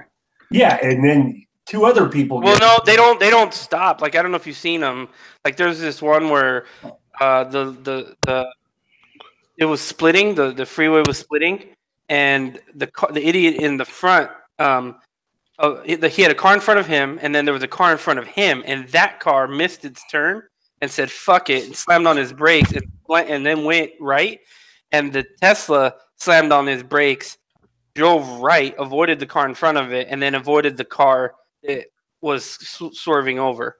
So it's not like they just stopped. All the sensors, it's not just looking in front. The sensors are all around the car, which is why it has 8 cameras, and it avoids all of it. So it did some Barry Sanders shit. Yeah, pretty much. Have you seen the? He's breaking ankles. Okay, so my question is this car going to make a decision in this 1 in a million situation where you have to say fuck it and run over the dude in front of you to keep from getting run over by the big truck behind you? Well, yeah, that's a good question. A computer can react faster than the human brain, or not the human brain, but the human body. The human brain. Body. Your body, yeah. The brain can react to it, but the body cannot. Yeah. Your brain like, oh fuck. What you're talking about is more of the ethics side. If it gets in a situation which the only outcome is to hit the person versus, saving 20 people, that is a question that would be really interesting to hear and how that is programmed into it. Here is my question. Well, I guess it doesn't really matter because if all cars are autonomous at this point, you wouldn't get it. I was gonna say, okay, if you're in a car that is, well, keep in mind, not all cars are gonna be autonomous. Maybe in 50 years, 60 years, but not anytime soon. If you're in an autonomous car and you're in the driver's seat, could you get a DUI if you're drunk as shit? You do, actually, because there was a guy who, I don't remember what state he was in, but he got pulled over and he was drunk, and I don't know when he got pulled over, and he tried to use the excuse that the Tesla was driving and he got a ticket. He got a DUI. That motherfucker. The Tesla was avoiding bitch. Yeah. No, what happened? He was driving that shit and fucking the passenger. Oh, yeah, I don't know where the driver went. Yeah, he probably said, "Oh yeah, it was autonomous. I don't know what and he's shit faced." Yeah, because it's so early in the stage of autonomous cars. Like, they're not everywhere. It's only Tesla that's doing that. Well, it's not only Tesla. There are engineers here and there that are making cars autonomous, but the thing is, but you got to think to use that as an it might not even be 50 years, because if you look at the technology in general, it's got such an exponential growth, and everything time shortens. So if you look at the Model 3 with the autonomous driving setup all like ready to go is $35,000. That's fucking cheap. Yep. Mm-hmm. That is cheap as fuck. Or you could just go get a Hellcat for $60,000. Fun. You can build a helicopter. You can build a one-person helicopter for freaking $10,000. Yeah, but then you got to learn how to fly that shit. Yeah, then you gotta go get and that's fucking gonna be like licenses. 50. It's gonna be like $50,000. So, but I'm saying, but this is we're talking about. I mean, Tesla's been around, but in reality, it's still new, right? So to be $35,000 already, for a vehicle, you know, that's going to have this capabilities. Now you can imagine 10 years from now, the price is going to drop, and everybody's going to be doing it. So, but here's the real question: if Apple were to make a car, would it have windows? It'd be using Google Maps. I fucking hate you, Wisco. Speaking of maps, no, honestly. So, like in the back of our shop, it's literally just a stupid little alleyway, and like our back door is like wide open. We had our bay door open for wind flow, and I'm sitting there cutting a piece of glass. I look up, some dude in the back of the shop. He just pulls up and backs up right away. I'm like, what the hell? I go out there, peek my head out the window. It's the fucking Apple Maps car. I'm like, so this motherfucker probably got a picture of my ass looking out the door like a dumbass. There's a picture of my mom on Google Maps. And then I was actually on my way to work one day. The Apple Maps car was there. I was like, oh shit, I'm gonna do a stupid little pose. So I fucking stuck my tongue out at it. You flipped it off. I thought so Tesla's using a Linux or an Ubuntu, a modified Ubuntu. Oh, great. That shit will get hacked super quick. Well, it's open source, so that's kind of good. It's already been hacked. Most cars have been hacked by now. But it's open source, so that'll be interesting. How long is it going to be before somebody hacks a car to go run over somebody on purpose? Oh, it's going to happen. That's where the government starts getting. Government's like sitting here all giddy in their chairs thinking, ooh, assassinations are going to be easy. Yeah. I'm going to go buy like a 1970 Chevelle. I'm just going to drive that. Hey, I've got a 73 Plymouth you could buy. Oh, there you go. No, I got he's an saying 84 that he Cuddy. wants to sell you his car. What, Bino? I was telling Brap, no, Wisco wants to sell you his car. Yeah, actually. The car's been for sale since August. I need it gone. Yeah. No, I'm good, thanks. What if I say please? you pay shipping. Okay. Anything to get this car gone. Right. He says, yeah, you pay shipping. You're just going to drive it over there. That's all. Yeah, exactly. Cool. Be there in a couple days. Yeah, right. Make them come in winter. Even better. Yeah, there you go. Yeah, I'll buy it in January when it's minus 45 up here. Hey, Yeah. Dude, the car still starts at negative 30. Oh, there you go. See? I'm just saying. It's reliable. I mean, it looks like a piece of shit, but it's reliable. Hey, Red Yeah, One, I've had a few of those. you're the salesman here. Trying to get this car sold. You're right. I was saying, look, but wait, there's more. 45%. That's all. That's all I asked for. I know it's kind of high, but I got a hard sell, dude. And he has to drive it there, so I'd be down for that. Hey, it'd make it. I mean, hopefully, it'd probably be at least $300 in gas, but yeah, that thing probably gets about 16 miles a gallon on a good day. What was that? What was that downhill movie? into the back. What was that movie where they shut down all the freaking the stoplights and shit in the city, and all the cars were remote? That was like Fast and the Furious or some shit. No, it wasn't Fast and the Furious. They weren't remote, but they were like all the cars were crashing into each other. I want to see it was like a Die Hard movie or some shit. I think it was Fast and the Furious.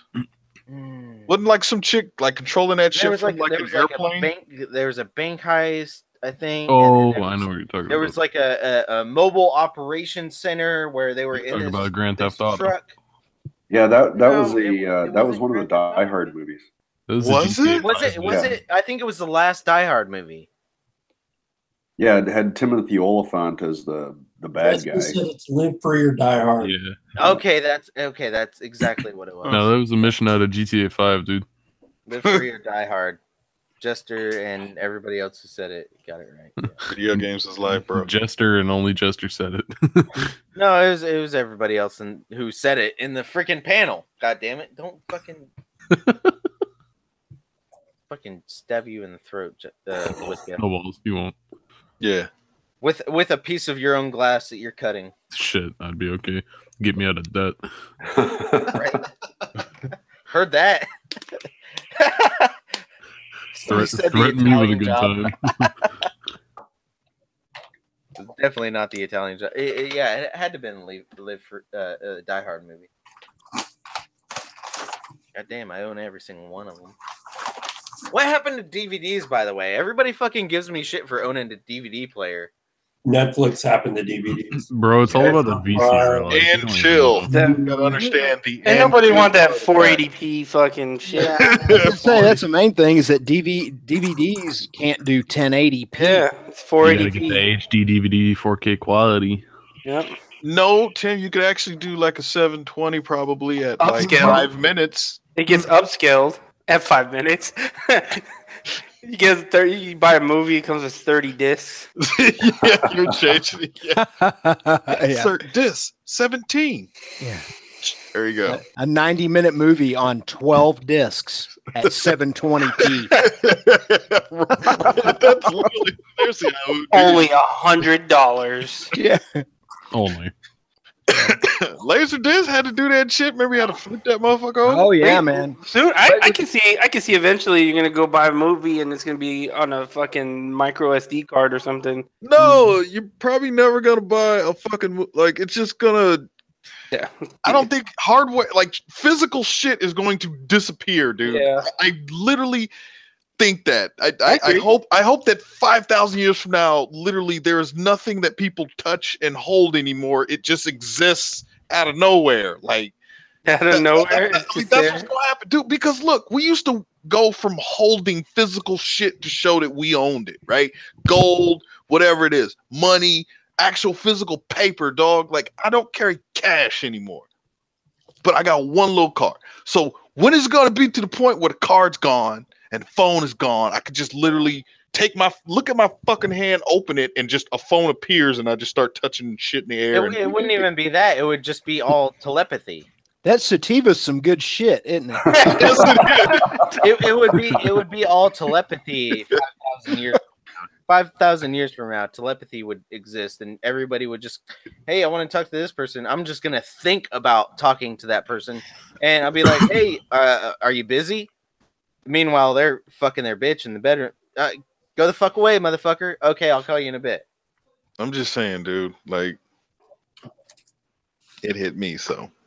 Shit, I bet it did. That shit's strong. Yeah. No, it's just shit I think about, when I'm sitting around bored.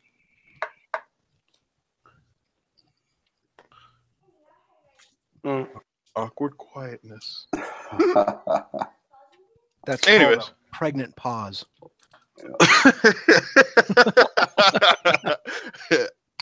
Deep thoughts with Red One. So what sativa strain you got there? Is that you got like a little Blue Dream, a little Orange Queen? What's going on? It's called Connie Chung. It's called what? Apple butter. Lame. Ghost, what you smoking on? The milk of the poppy. 3? 3. 3 milligrams? Yeah. 3. What, like 0 don't do it for you? No, I like that little kick. That little kick. See, I don't like that kick. Yeah, it doesn't lead me to wanting to smoke cigarettes. So you didn't smoke cigarettes if you smoke cigarettes, if you smoke cigarettes, well, I like cigars. So that was the whole reason that I got the vape is because I was smoking a lot of Black and Miles, and I was like, man, this is stupid. Why am I doing Black and ladies Miles? and gentlemen, I had never seen Ghost smoke anything other than a cigar, and that was like once, maybe twice, and then all of a sudden he starts vaping. It's like, wait, but you didn't smoke. Well, it's because I was working at that night shift, so I'd buy Black and Miles, and so I'd have like 2 a night, and then I was like, and then I'd feel like shit, and I'm like, man, this is stupid. So then I was like, let me get vape. Makes it easier. I kind of want to start vaping to quit dipping, but I dip usually about half a can to a can a day. That's 4 packs of cigarettes with Jesus. nicotine every single day. Wait, Holy how many? shit. 4 packs? One can of dip is worth is equivalent to Vaping would probably be pack- cheaper for you too. 4 packs of cigarettes a day. So I'm afraid that if I start vaping, You can do both. well, yeah, well, no, Just go 24 Nick on the vape and a whole can a day. I can't vape because it hurts my lungs. Like I got bitch lungs. I can hold my breath for a long fucking time, but like I got bitch lungs. So like if I start vaping, what I'm afraid of is that I'm gonna have to fucking work my way all the way up to the top of the vape nicotine fucking shit, and then work my way back all the way down. One man. One desire. Desire. You ain't no mountain high enough. He sold tortillas on the corner, and the mob wanted in. Only OGs get that one. Fucking what was his name? The real guy? Pablo Francisco. Yeah, Pablo That's where Francisco was the That's where that joke came from, yeah. Great comedian. I don't know where the fuck he went. I haven't seen any shit from him lately within the past 10 years. The guy that he was parodying in that bit was a guy named Don LaFontaine. Yes. And he was the go-to guy for movie trailers, and he Yes. died several years back. But he had that exact voice. Mm-hmm. Great voice, man. I love how he was talking about like the guy's kids. He's like, I wonder if his kids had the same voice. Like if you say, "Hey, nice to meet you," "Nice to meet you." My name is Tommy.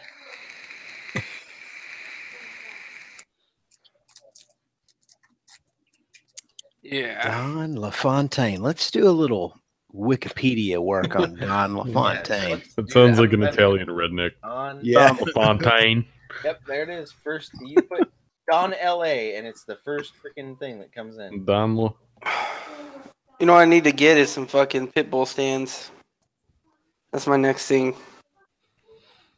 Oh wow, he died in 2008. Longer ago than I thought. 10 years ago, man. I was 8 years old. Wait, you were 8 years ago, 10 years ago? Yeah. Or 8 years old, 10 years ago? God Yes. Golly, I was 38. Yeah, no, I don't need a permission slip for these Red was like, private wait, hangouts anymore. ready? Right? Wow. Yeah, he was an American voice actor who recorded more than 5,000 film trailers and hundreds of thousands of television advertisements. Wow. I can barely record myself on Snapchat. Well, yeah, you should Get off that. look Red. into that. Yeah. He became identified with the phrase "in a world." In a world. In a world. Ghost. Yo, When's it going down, man? I don't have a lot of time, son. what are you talking about? Your crib. Got a house, right? I don't know. I was trying to do something this Oh, weekend. cool. What time? Great. 6 o'clock. There. Yeah, I don't know. I'll text you. I'm taking vacation. Put a video on YouTube. Tell everybody, come on, No, buddy. that ain't happening. Swimming. I Look, will man, I'm be. gonna set Look, up this the DJ booth neighborhood. over there. We're gonna get it in. Son. This neighborhood is so fucking quiet. I'm already like, fuck. In the mornings, I turn the bike on, and I'm like, damn, everyone's gonna wake up. And There's no gunshots happening. no, it's quiet out here, man. It's like a cul-de-sac, so it's like, and I don't know, it's weird. It's just this is like the nicest neighborhood I've ever lived Yeah, in. you got that inland empire wine country thing going on. It's quiet. Well, there's parts of this area that's pretty shitty. So where I'm at, when the recession hit in 2008, they got hit hard here, like really, really fucking hard, and to the point where literally within the last maybe year and a half, 2 years, they're finally recovering. That's how long it's taken this town, this city. It's all Ghost. The neighbors going, man, we got to move.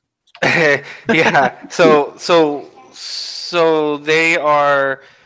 What I'm seeing now is Temecula's stupid expensive now. Manifee's getting stupid expensive.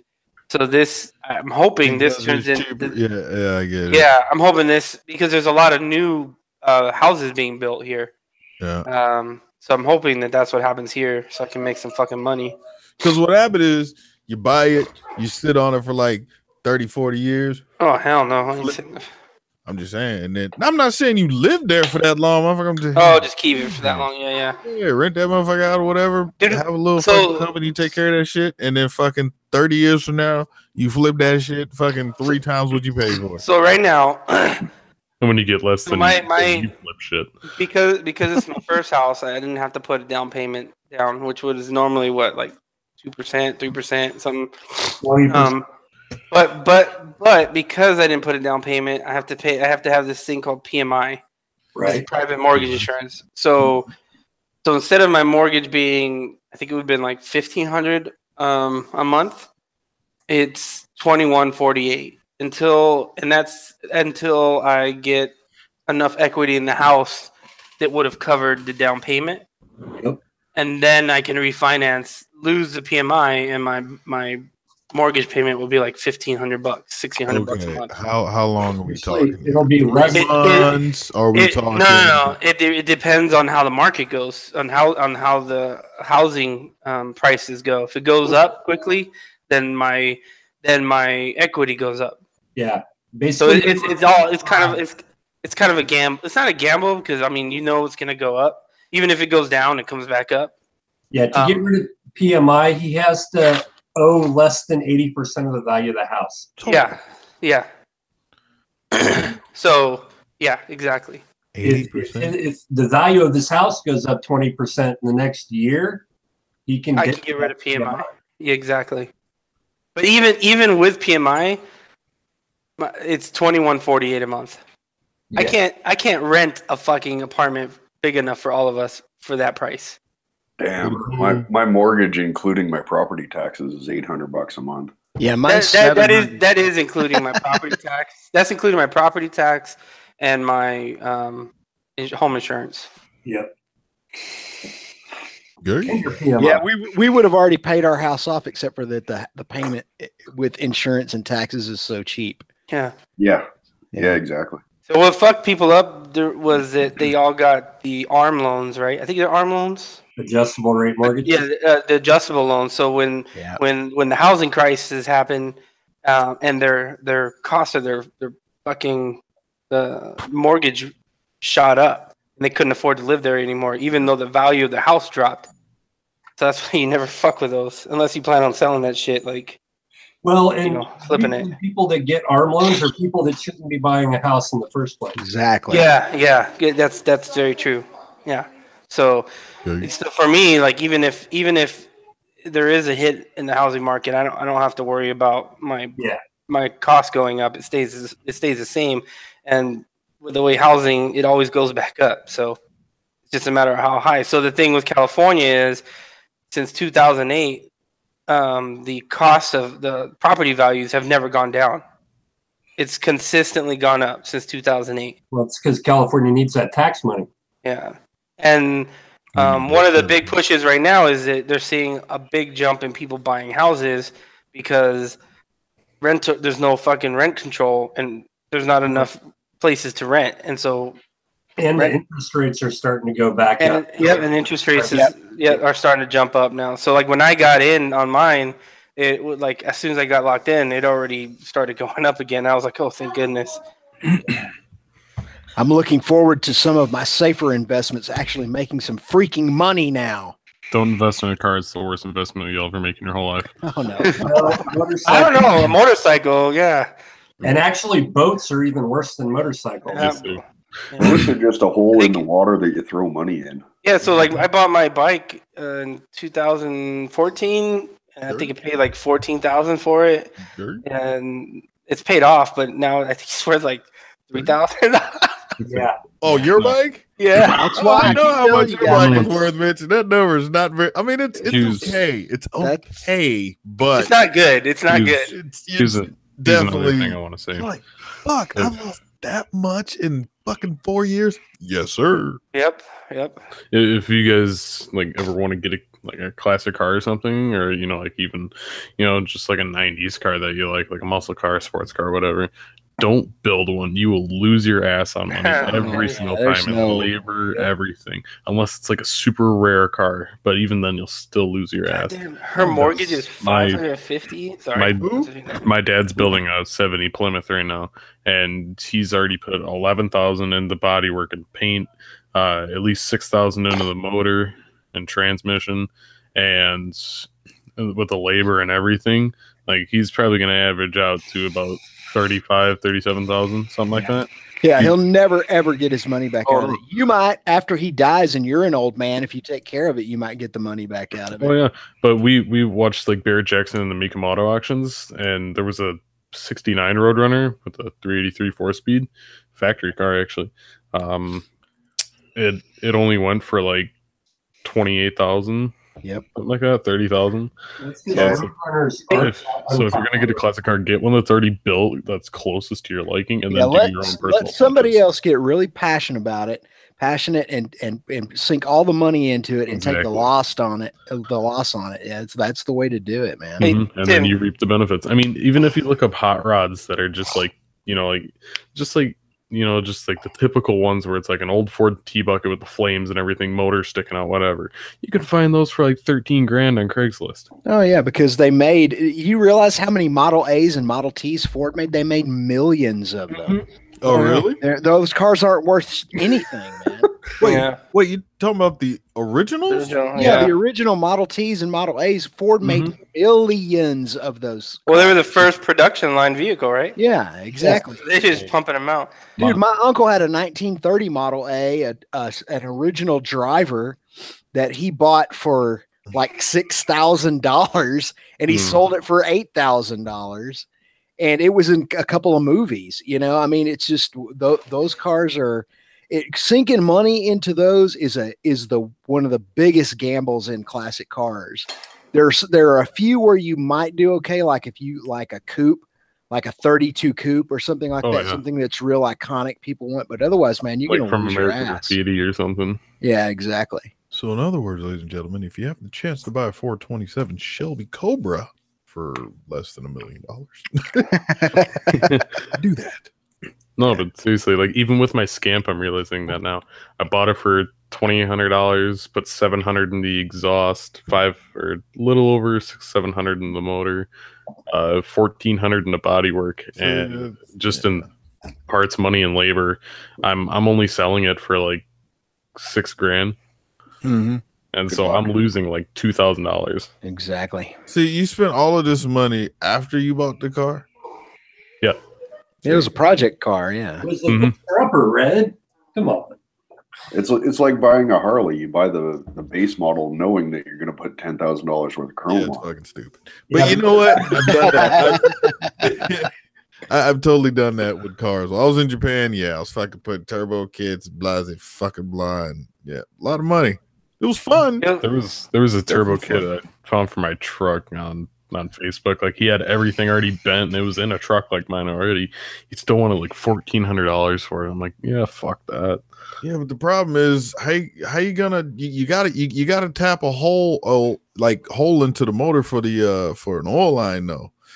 That's what's kind of hard about fucking slapping turbos on non-turbo engines. Got to figure out how to feed the turbo oil. Well, see, here's the thing. He already had all the hookups and everything. Everything was already pre-bent because it was in a truck that was exactly like mine, like the same body style. And it was on the same exact motor. And so, I mean, it's really you just kind of trace everything back to where it was on his. Can't you put like an external dry sump system in to lube up that turbo? Pretty sure you could. Saliva. Probably not too cheap though, but sure. I mean, if money's not an issue, shit, I'm pretty sure you could fucking get like a professional race car driver to fucking drive it for you. But sure, for that money, I'll fucking put a supercharger on that. Hell, if you have enough money, you can put a Cummins motor in a 1967 Chevelle. Already done. You have solar panels too. One of my friends did it. No. Have you seen the video where they put a Cummins into a Charger and a Duramax into a Camaro? No, I haven't. Yeah, it's like, and they look like fucking stock. Like they took like a 2008 Charger, put a Cummins in it, and a 2010 Camaro, and put a Duramax in it, and it all looks stock from the outside. But once you get to the inside, it's just like, what the fuck? I see the GSX 1000 engine in a fucking smart car. Yes, Hayabusa engine. Was it a Hayabusa? Yeah. Hayabusa, yeah. Or was it a black smart car? I think it was black and white. Yeah. There was a black one. Yeah. There's the R1 go kart. R1 go-kart. Yeah, that would be wicked, man. I would love one of those. No, yeah, there's a video on YouTube. That shit's old as fuck, man. That's like one of them OG videos. You know what I mean? But yeah, there's some dude fucking driving around in a fucking R1 go kart, just fucking wrecking everything. What about the Busa jet ski? Oh my god! Oh yeah. Well, back in 2001, somewhere around in there, 2001, when I was going to Motorcycle Safety Foundation instructor school, we went to instructor school in Dallas at the Honda, the American Honda Rider Education Center. Well, they had also a research facility there and a facility where they would train technicians, and that's one of the facilities that we used for instructor school. They had taken a Honda watercraft of some kind, I don't know which one it was at the time, and they put an engine from a freaking turbo Civic in it. Nice. Right up Bino's alley.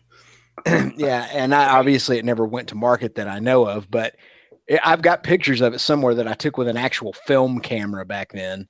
The question is, did they put the VTEC sticker on the side? I don't remember. Horse, man, it's 50 horse. Yeah. Here's the video, or a video of the Cummins Nova. I said Chevelle, it's a Nova. Is it a orange one?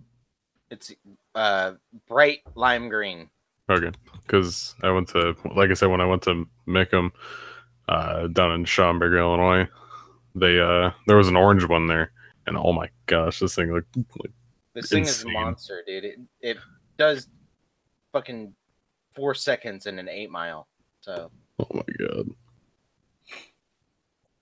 almost as fast as me.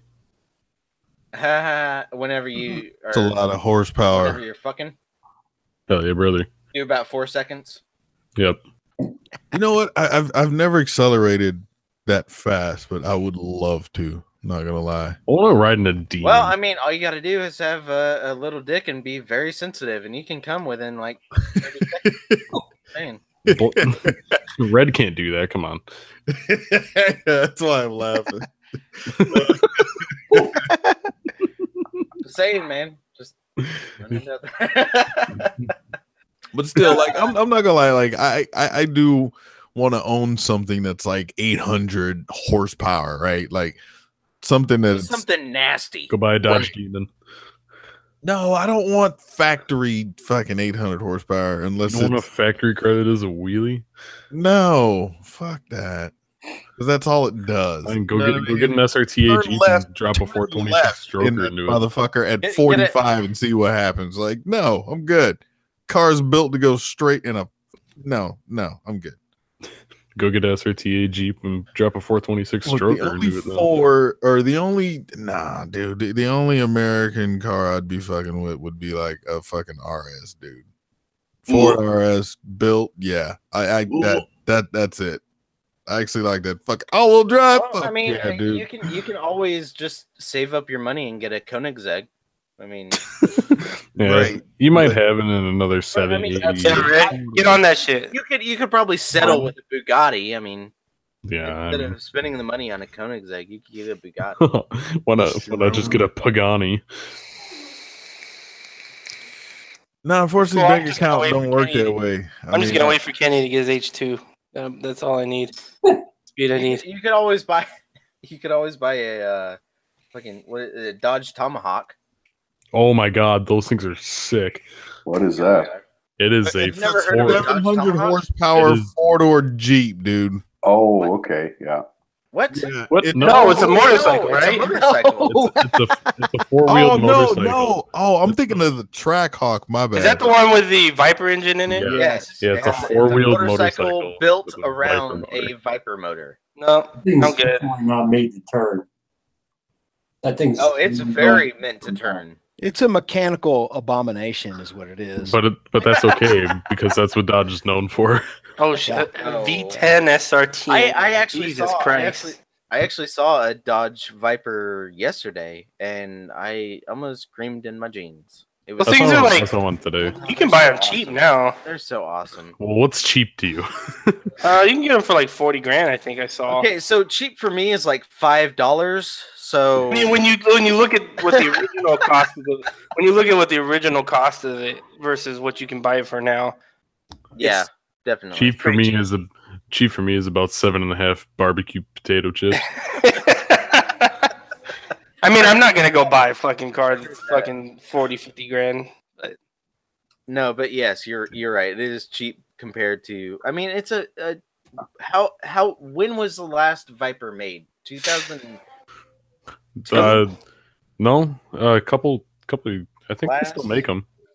Viper. no, they don't make them anymore. It was at least 2 years ago. Then a year or 2 95 ago. was the last time that they freaking made a Viper. When? What? I'm pretty Viper? Is it? Like last year?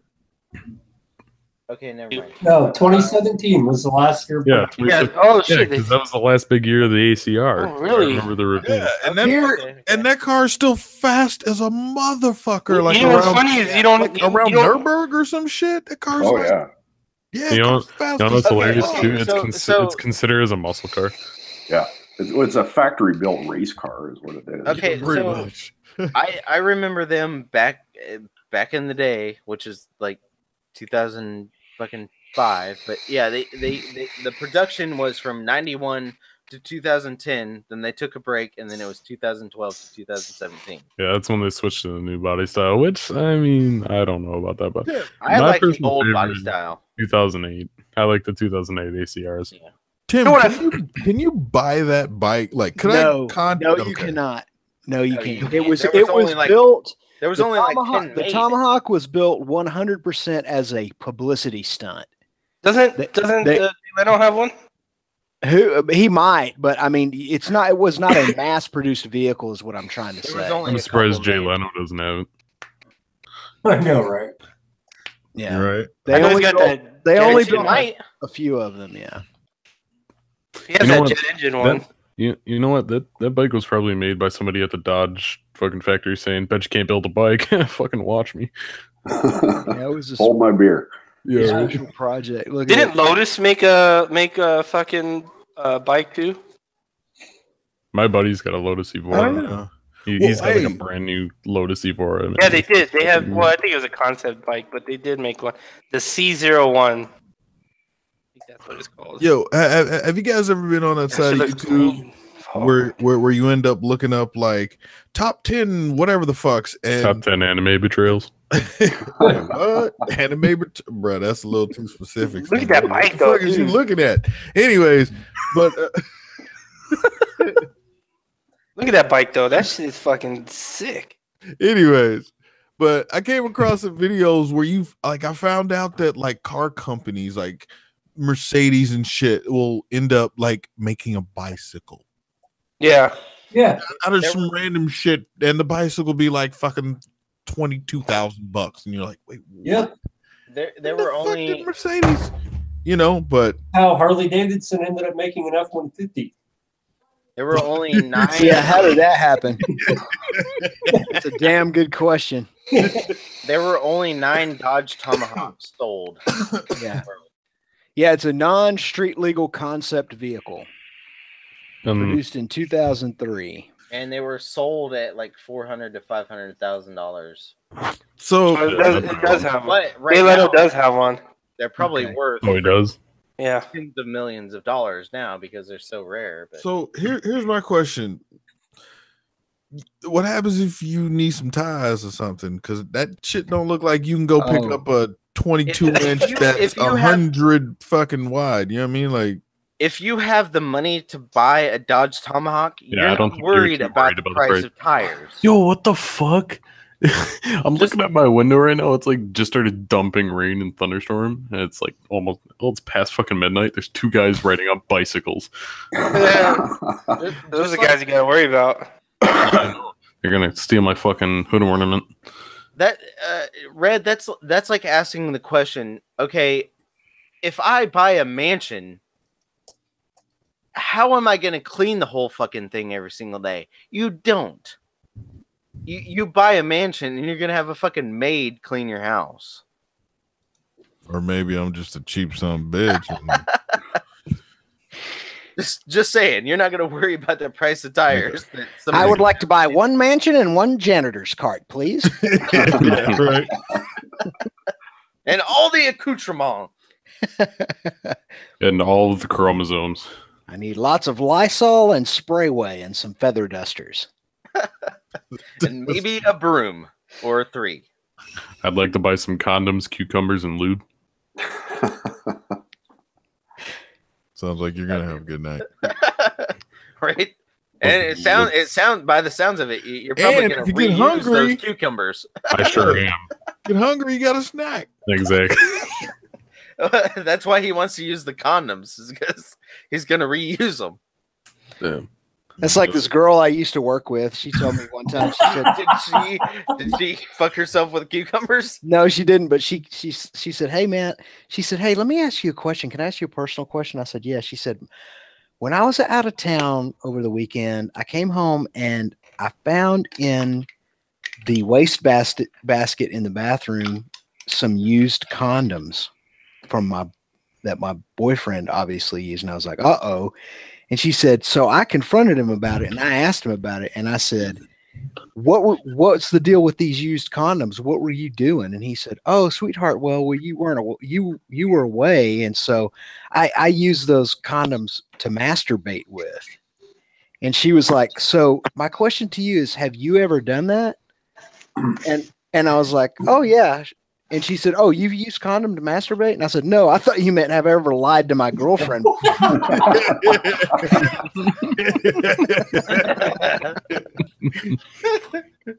Sick. That never happened, but it's a funny joke. Well, that never happened. That's Well, true story. I actually have used a condom to masturbate with because it's easy cleanup. Okay, Ghost, how much is this fucking What's what socks are used for? What? Ghost, the Lotus motorcycle, that's not even my style, but like I would totally ride that shit. That Like, shit for looks some badass, reason, right? Everybody's got a jizz that sock. fucking seat says sit on me. That black with that gold stitching, yeah, that should look nice, son. How much is it? Oh yeah. Shit, Dodge knows how to do it, bro. Oh, wait, you talking about? We're talking about Dodge. Talk about the goddamn Lotus motorcycle. That all I don't know. Fuck one Lotus. is Dodge is better. I don't know how much it is. It's got Brimbos in the front, and it's got Bimbos in the back. It's got bimbos in the back. Yeah, That's what I heard. that's what I said, bitch. I said Bimbos.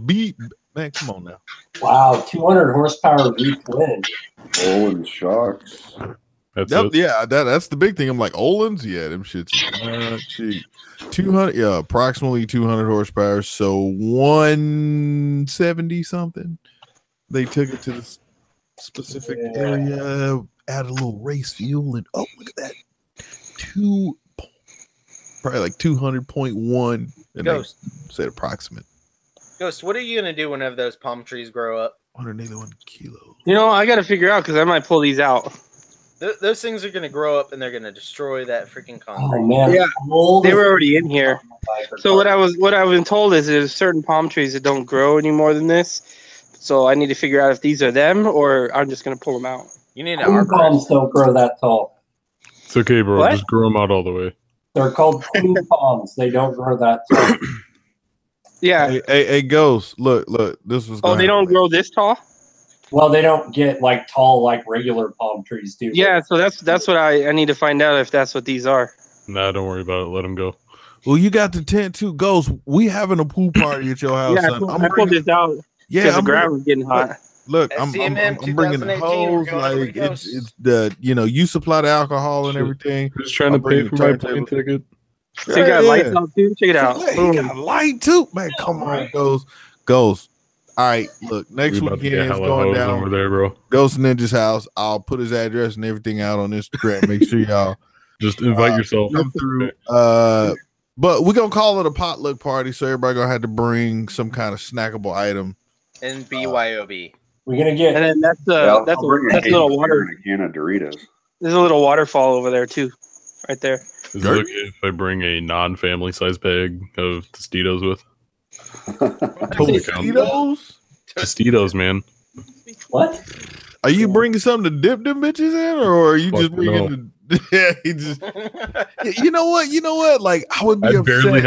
I'd barely have enough money to pay for my plane ticket out there. I have to fix this.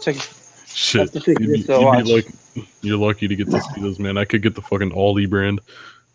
I don't know. Ghost, tell me your motherfucking outdoor kitchen. Does it work? Does it work? It's set. They tore it all apart to use charcoal. Bitch, does it work? I haven't used it yet. Bitch, does it work? Oh, I plan on trying it this weekend. Wait, is it gas or is it charcoal? Charcoal. Right now it's set up for charcoal. Right now it's set up. Why? What you mean? So there's a gas possibility?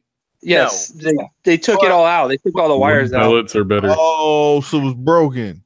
Well, I gotta buy all the parts for it. But I want to take this off anyways. I want to replace this. This looks that tile's See, you ain't gonna replace that shit. That bitch just ain't never gonna get you. Oh, Ghost. I'm gonna tell you what's gonna happen. Hey, look. This is what's gonna happen. You're gonna end up finding a little Weber grill. You're gonna have that shit off to the side. You're gonna use. It's like Tim. You remember the floor models, and then once the floor model went out, you put the little TV on top of that bitch. This is what I was trying to figure out. That's Ghost. He's gonna spend some money and get the green egg grill. If I can just replace the whole fucking thing to try to find one that fits in there. You're not gonna find one that fits. That was right. No. Good luck, motherfucker. Like it. Yeah. I mean, granted, you can find shit that'll fit in there. Just you're gonna have to add and or take out. How are you? I'm gonna have to bring you some West Texas mesquite wood to throw in that bitch. I was gonna say, how are you even gonna get that thing out? That's probably the bricks are probably, or the rocks are probably plastered to the damn thing. Well, either that or I just buy all the parts for it and fix this shit, which is probably what I'm gonna do. Good luck. Well, see, right there, I'd have been like, sorry. I'm gonna see you guys later. I gotta work tomorrow. So. See you, Wesker. Right on. See you later. What kind of grill is that, anyways? I don't know. I honestly, doesn't even have a label on it. Open it up, bro. PGS. Oh, I thought that said POS. It's got the model right there. K40.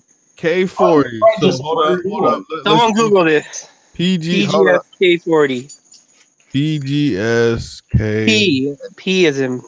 Motherfucker, Papa. I saw this. Oh, grill parts on Amazon. Oh shit! Boom! Right here, 5,000, 2,200, 73, 44. Oh, there ain't nothing to that thing, Ghost. It's all empty underneath there. Yeah, it is empty. Okay. So that's what I'm saying. I might be able to just get the parts and fix it.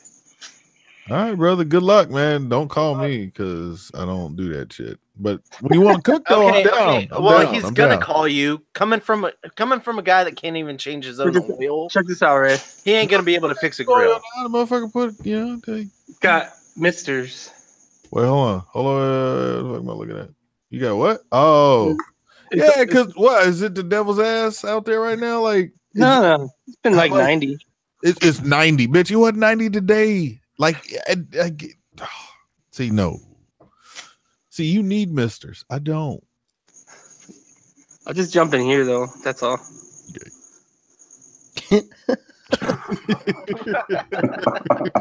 You know what, man? You know what? Fuck You're you. not I'm hating invited. on your pool. Yes, I'm hating on your pool, bitch. I ain't got no fucking pool. I got a bathtub, but I ain't got no pool. A bathtub is a type of pool. You're right, but like, It's nah. a pool of water. Right. You might as well call a fucking thimble a pool. I was gonna say you could call a puddle a pool of water. Yeah. That's a small. I got a bird bath. Whole liquid. A bird bath is a pool of water. Right. I got a bird bath too. It's over there. See, bitch, I ain't even got one. Here we go. But you know what? No, Yeah. look, I got a smoker, son, and that shit. Oh, that's coming. That's coming. No, it ain't. Yeah. Yeah. See, Hey, get your racist ass dog. Okay, Hey, look, okay, wait, hold up. Is your can't dog even- happy? Is it running around? Is it Go. fucking? Ghost, you can't even change your own oil. How the fuck are you gonna figure out how to smoke your own meat? I changed my oil, man. You gotta bring up bullshit. I do this shit all the time. Oh, I'll keep on bringing up old shit. Oh, that shit's nice. That's fucking warm. Yeah, it's nice right now. Jump in and then trying to stunt and then bloop, there goes the No, phone. yeah, I I'm like how fall your right pool in. pump looks like R2D2. It does. I don't know why they. You need to paint it to look like RT. Yeah, you do. Oh, that would be kind of cool. Ghost ain't doing that shit. Yeah, no, I ain't doing that. I'm gonna get. He's gonna do that right after he I'm gonna get changes Jesus his to oil. do that. I'll come over and do it. My name's not Jesus. Yeah. Just fly him out. Go, just buy him a ticket, fly him out, put him up in the spit and put him up on the couch. I'll teach you how to change your own oil and Oh my god, build your car for you. And No, hey, Ghost, what you need is LED lights, man. You know, yeah. you need some like mood lights. Like I feel you with the bright joints, but for me, I like a dark theme, but still Turn kinda the lit. pool lights on. put Ghost. some black lights. Turn the actual pool lights on. it doesn't have pull lights. Oh, what a Oh, jip! here we go. See, once again, we back to the LED. Ghost, we can make this. That's Look, what these man. are for, though. Ghost, See, that's Ghost, what those are look, for. Look, Ghost. look, my rate is not bad. It's affordable. I take credit. I take come through PayPal for the low, and I will pay. decorate that shit nice with just nice soft lights. And it trust me, it'll be great. Nice soft lights. Yeah, those are hard lights, man. It's hurting my eyes. Look at that. That shit bright as fuck, man. Like you can't be. Those are inconspicuous. Those are interrogation lights right there. Hell yeah, it is. Look at the little shitty solar No, I mean, lights that he's got over there too. Like I get it. It's. I mean, like your neighbor right there on the other side of that fence. Ain't he pissed off? There's your mood lights. Yeah, nah, but just a little bit more though, right? Like, and you could have it like different colors and shit.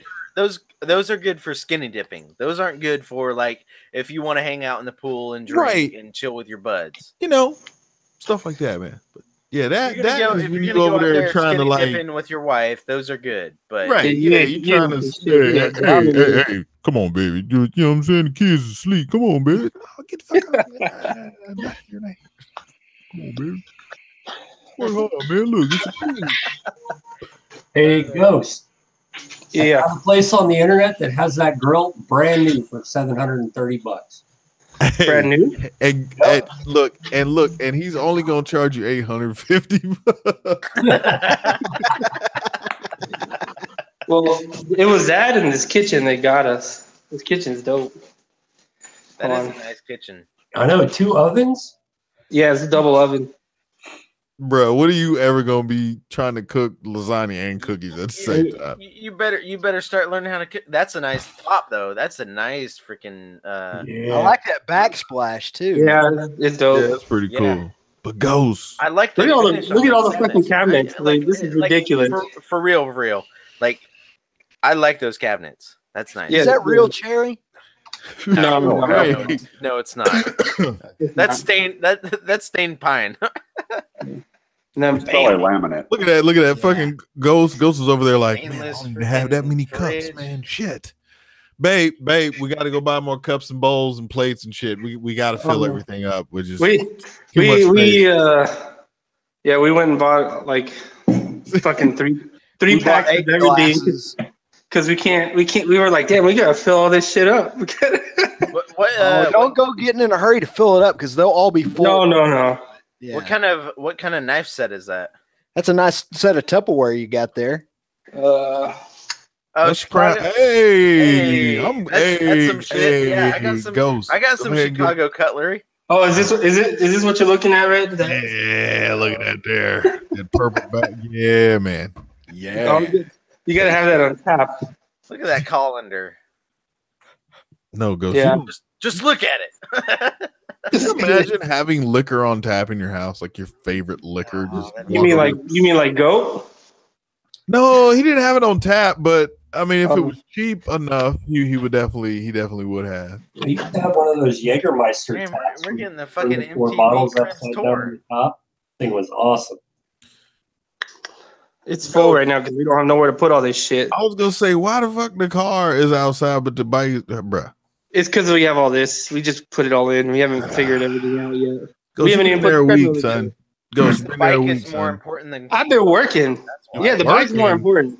Work. The bike is more important. What the fuck is your bike doing? Yoga? Bitch, it What? might be. It's where you put your bike. So when you change Right, your oil. on the yoga mat there. Yeah. Oh. Bitch, it might be doing yoga. Don't judge No, that we bike. still haven't. We Let still that haven't bike got do its own the washer and lifestyle. dryer. But they left these things in here. I'm probably gonna get rid of them. No, I don't like them. The things or the shelves? The shelves. Okay, because if they left you all those things No, on no. the shelves, that's No, a this pretty is good this deal. is this. That's Looks all the like where shit. Steve Wozniak built the first Apple. Right. Some 70 shelves right there, man. Yeah, so I kind of want to get rid of it, get something a little nicer, but not. And they got shit up here already. A loft. Yeah, a little loft area to put stuff. 4x8 plywood pieces that are hanging. This is what gets me crazy. That's the loft. This fucking water fucking. Hey, man, just pull up your phone. This is the fucking water system. Oh yeah. I don't Good even luck know. programming it. It looks what- like a 70s car stereo, man. I don't even know what to do with it. I'm like, what is this? Yeah, turn up the You bass. better fucking figure it out. Otherwise, Yeah. I The just left know side the goes sprinklers up, work. goes. Scoop it. Scoop What is that that? EQ, Is that a man. wine cooler? Where? That's a filing cabinet. I thought it was like a Oh wine. yeah, no, we didn't. I didn't bring the wine. See, look, this is proof. You see, proof. I changed my own fucking oil. No, that's proof that you got something that that oil would fall into. Doesn't mean it's been used. Or like Kenny had an extra one and he gave it to you. Like, come on. Shut the fuck up. Come on. You know what I drain my oil into? A fucking 5-gallon water bottle. Yeah. No. Discreetly put it in the dumpster. Uh-oh. Yeah, I'm going to. Fortnite? We're live. Shit, I would never do that. I would never destroy the environment by putting a 5-gallon jug full of oil into a dumpster. In a black hefty bag. Show you how to Well, you would have to triple bag it in order for it to be safe. So I Or guess you I put could some probably cats put in a there whole bunch to of soak up the oil. dry sweep or something. Hey, in there. where you going? You're not supposed to be out front. She's like, she's like, fuck you, bitch. Come here. Come here. Sit. What's her Man, name? you're in Southern California. Why do you have grass? That's Guess nice what, big- Ghost? You big got to up pump on that that thing. shit now, son. You got to go out there with a lawnmower or some Why, scissors. why you still got a Century 21 sign up in your yard? They haven't picked it up yet, but I mean, you know me, Red. Take it You down know, and you put it in the know, garage. you know So, that hey, I'm gonna if you pay need to someone to come out here and crucify do this. anybody, now's the time to do it before they come Right. inside. Set it on fire, Ghost. Oh, you need to get rid of those sago palms, man. Check this out. This is my kid's school is right there. Oh, that's awesome. Okay, great. And then- Now I know where you live. Yeah, you know exactly where it is. I don't know how to turn that light on though. I have to figure that out too. Oh shit! probably- It doesn't work. So let me Might be guess. dual When lights. you go, are you going to go with like a flathead and a Phillips screwdriver? Yep. I was thinking a hammer, but Oh, hammer and a blowtorch? Sledgehammer. yeah. Pair of pliers and a blowtorch. Oh, and then we found this fucking guy up here. Kill him. Yeah, just look, baseball bat. Trust me. He's got an egg up there. So we're gonna let it finish, and then we're gonna You put better something tell in. that little fucker to chip in on the house payment, or he's out of there. You got to pay $2,000 a month for the next 30 years, man. Spray it with some wasp spray. It'll die. I don't think Cassie showed me. This is her. Check these out. Oh, that's my That's- motorcycle. Pretty fucking cool. That's me too. I like that one. They're not gonna see them. Nobody was supposed to see them. Oh my god. Oh, it's Oh too my I got in late. trouble now. Okay. Don't be ashamed of your art. That shit's cool as fuck. I would buy that if I had money. Oh, there's me talking. Wait, Ghost, how are you wireless, but He's you're on two Two of accounts. himself. Yeah, Yeah, he's there's on two two of me. accounts. oh yeah, See? I just noticed that. Sorry. See, watch. Okay. Because red one is higher Negative, than sir. giraffe pussy. Drinking. He's does higher infinite, than two bats There we go. fucking.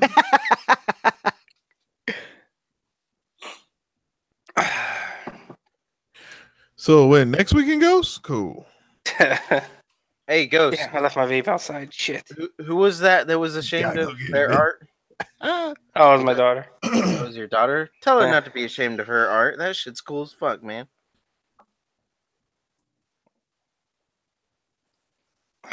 Beer's good. Never be ashamed of your art. I'll be back. I left my vape outside. I gotta go get that shit. Mhm. That goes to anybody out there that's trying to be an artist or thinks that their art sucks. Like, I think that sucks. Actually, no, I don't. I think that's cool as fuck. But all the art that used to be up there, yeah, I fucking hated it. But I still like it. I mean, the process of doing it is fun.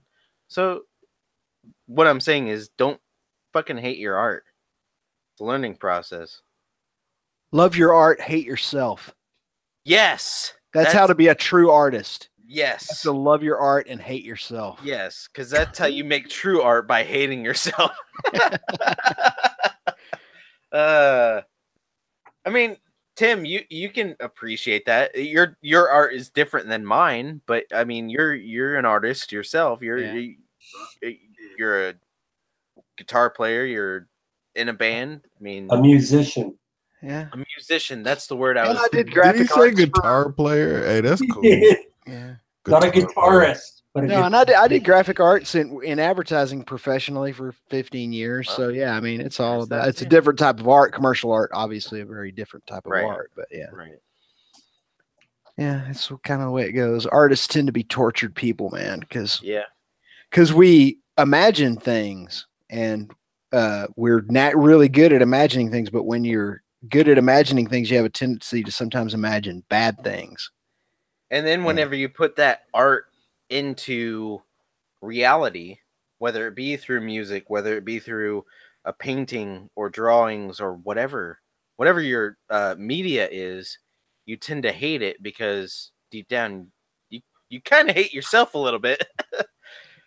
Thing But- about creating any kind of a piece of art or any kind of anything, whether it's music or whether it's visual, whatever it is, for the artist, it never actually comes out 100% the way you envisioned it, and that it can be torturous. Everyone else around looking at it or listening to it or whatever might think it's a really, really cool thing or the greatest thing I've ever seen or whatever, but the artist himself is often tortured by it to an extent because it didn't turn out according to his true vision in his mind. You know. Yep. And I mean, this painting right here, I just did a video about it. I mean, that thing took me 6 to 8 months to do, but literally it only took like an hour or two to actually create. Just the time invested in it was only about an hour or two, but it took me 8 months of battling like my mind, like what I wanted to do with it, like how I wanted to create it, putting my thoughts and whatever into it.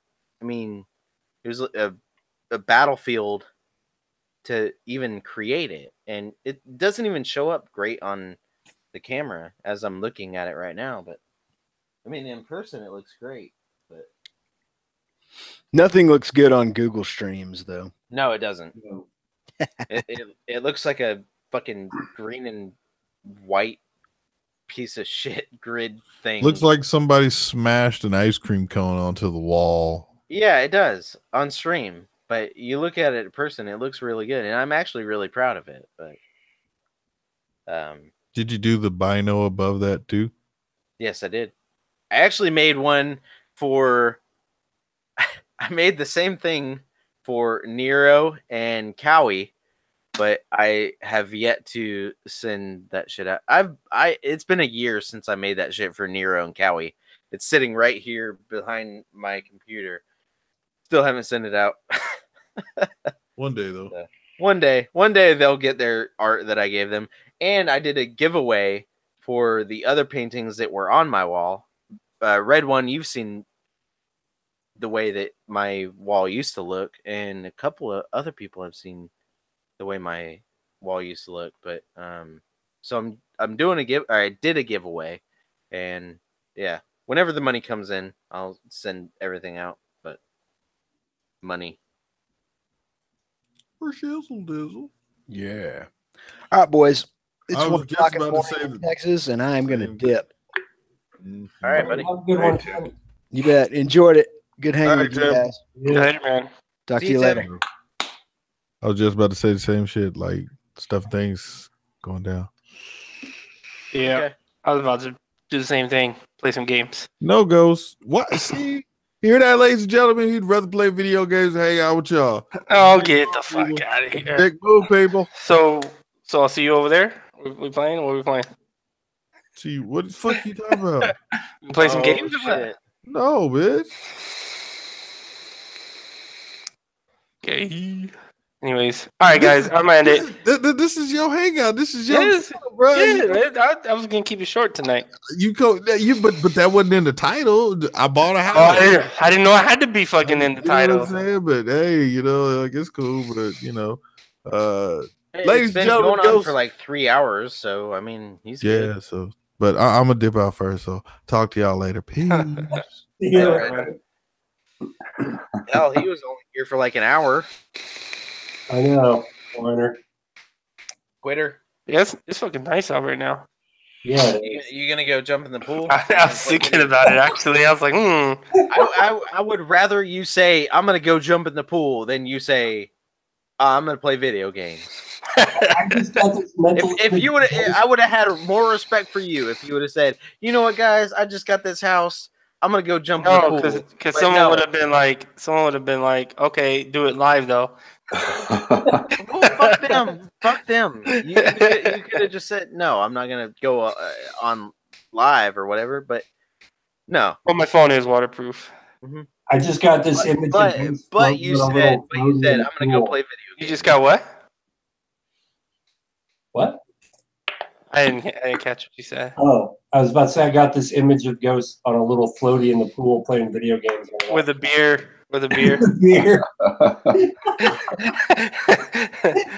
Anyways, Nintendo Switch or something. all right, people. Side chat. Thanks for sticking around, watching. For all you, I know a few people out there been here since the beginning. So, anyways, peace.